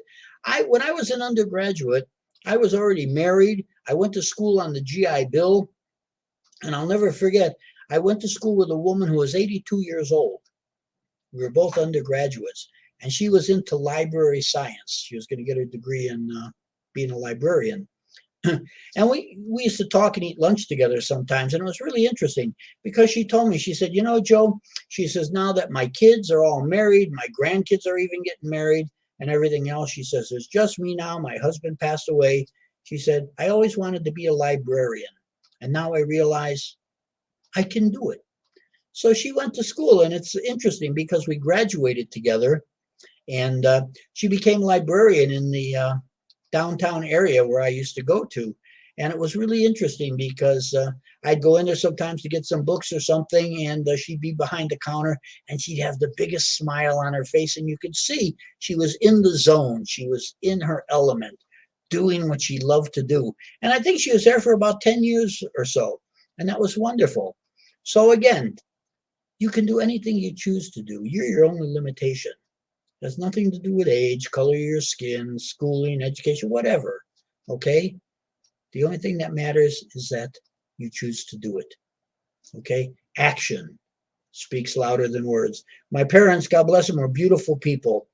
My father raised 9 kids. My father and mother raised 9 kids.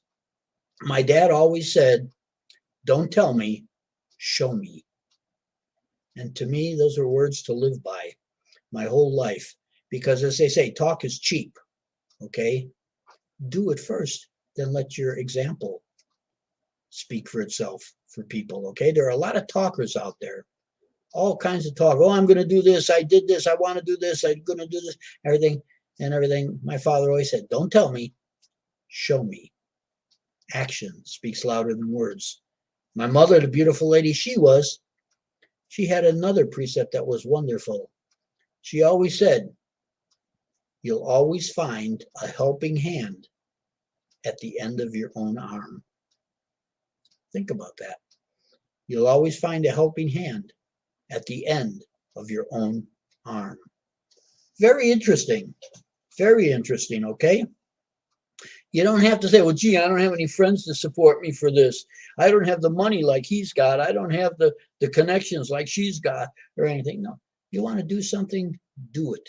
Okay. If others choose to join you and help you and everything, so be it. That's wonderful. But you don't have to count on it or wait to start because you don't have enough support yet. No, go for it. You'll find once you make a decision to go for your goal or decide to do something, it's amazing what starts to come into your life to help you along the way. I have another question here. Have you tried to be judged by people negatively?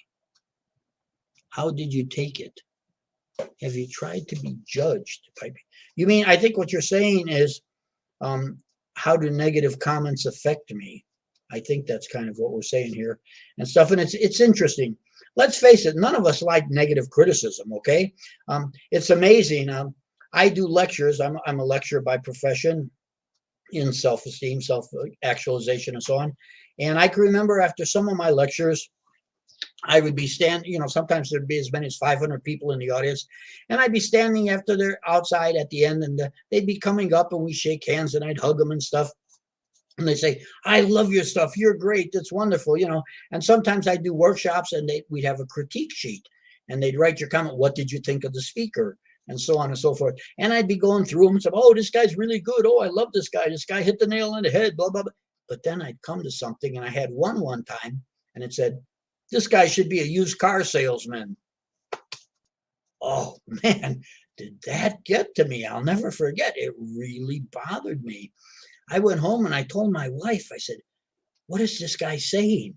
I should be a used car salesman. He thinks I'm a con artist, or what is he saying? He doesn't like the way I talk, blah, blah, blah, blah, blah. My wife says, forget about it. You got 400 other positive comments. You got one bad one. Don't worry about it. But it's amazing how that one will upset the apple cart, and all your attention will go to that way until I talked with Leo Biscaglia.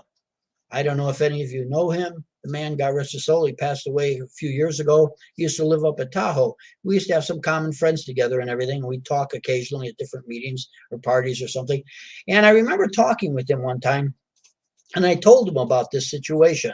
I said, I got this one negative comment and it really bothered me and everything. I really took it to heart. What can I do? And he told me, he said, Joe, he said, you could be the world's greatest plum, juicy and colorful and moist, and the flavor that is incredible.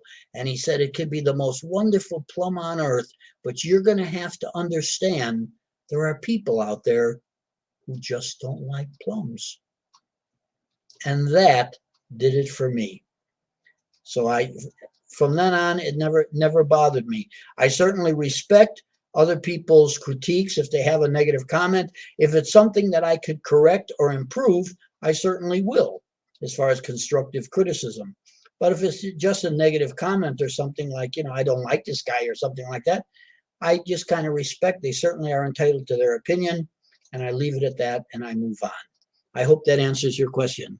Let's see. We're talking about negativity.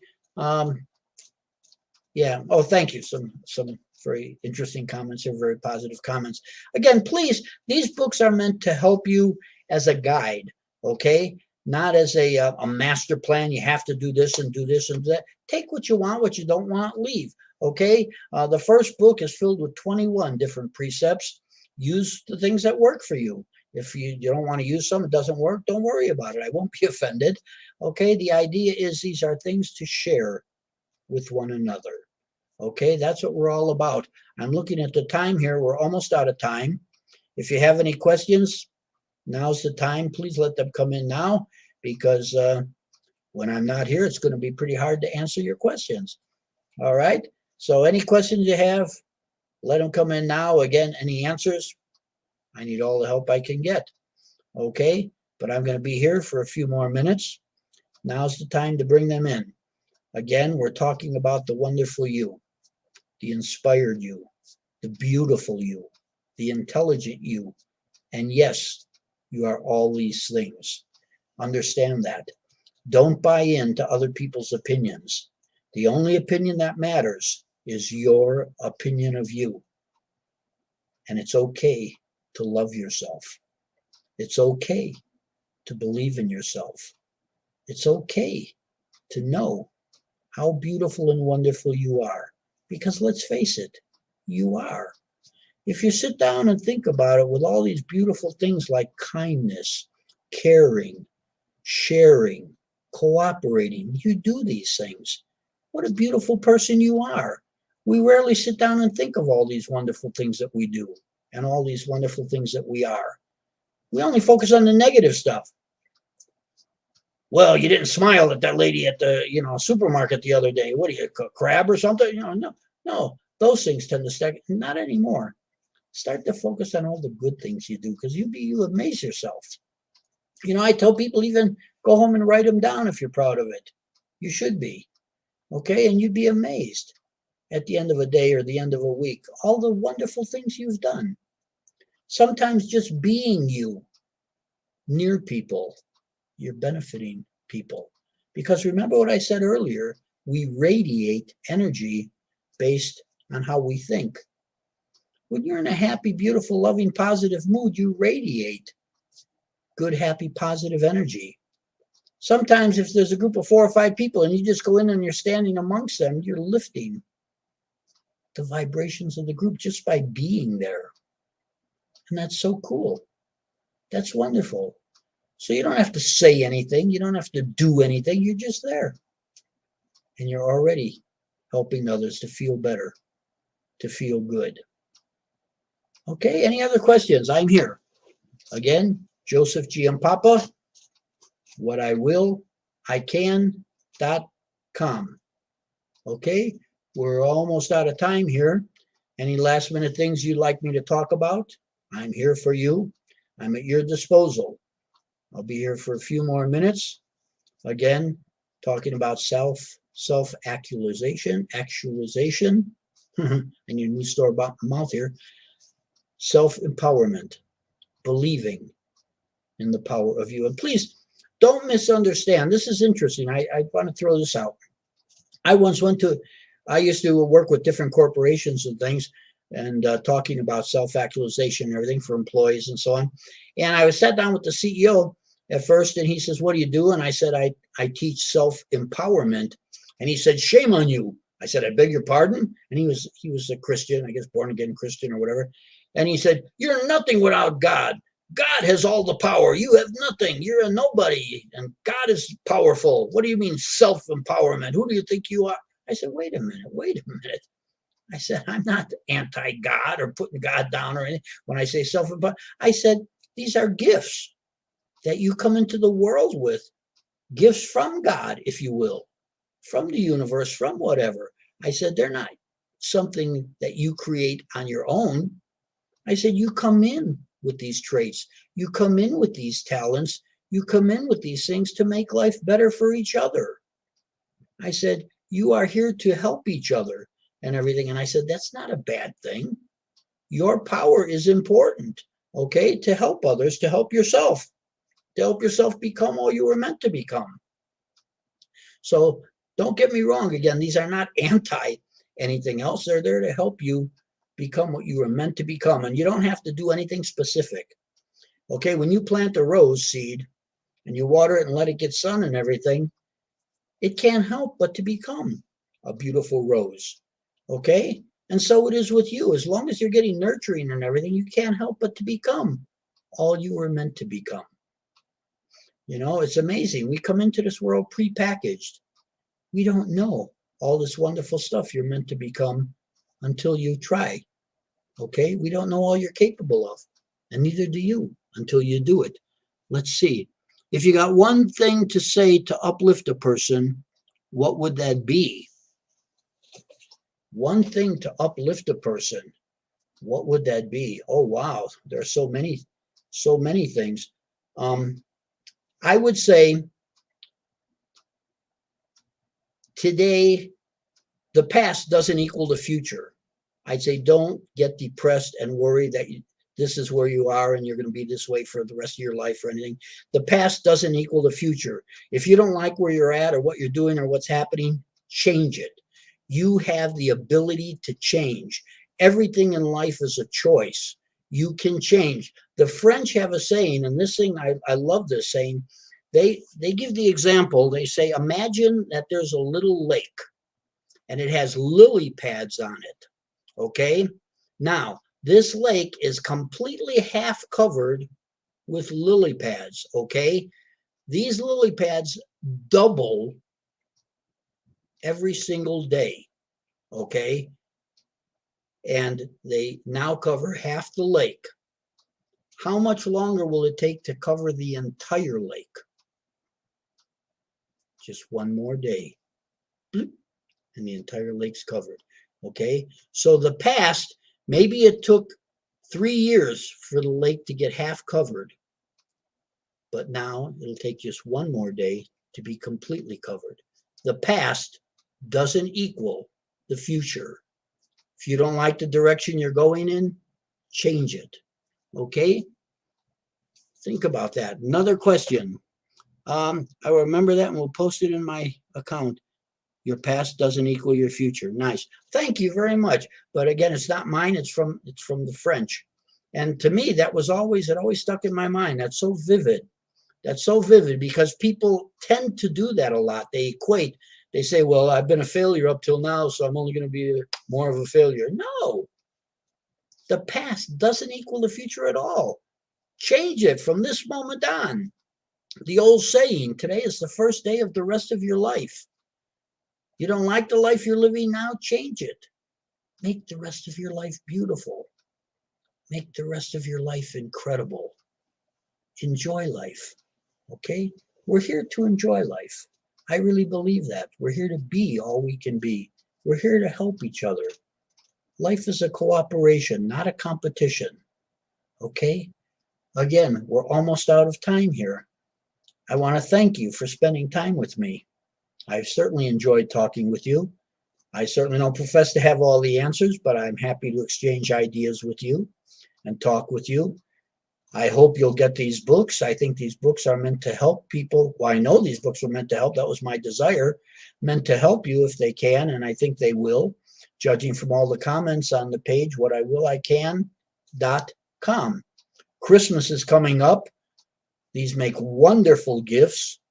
Wonderful gifts for if you have any students, if you have any brothers or sisters, co-workers, children, whatever, that seem to be struggling a little bit or something. These books are perfect to help give them a sense of direction and to guide them and lead them here or there or wherever they decide to go. But more than that, it helps them to understand that they are precious beings, that they have worth, that they are a somebody. Again, there's no such thing as an insignificant person. It simply doesn't exist.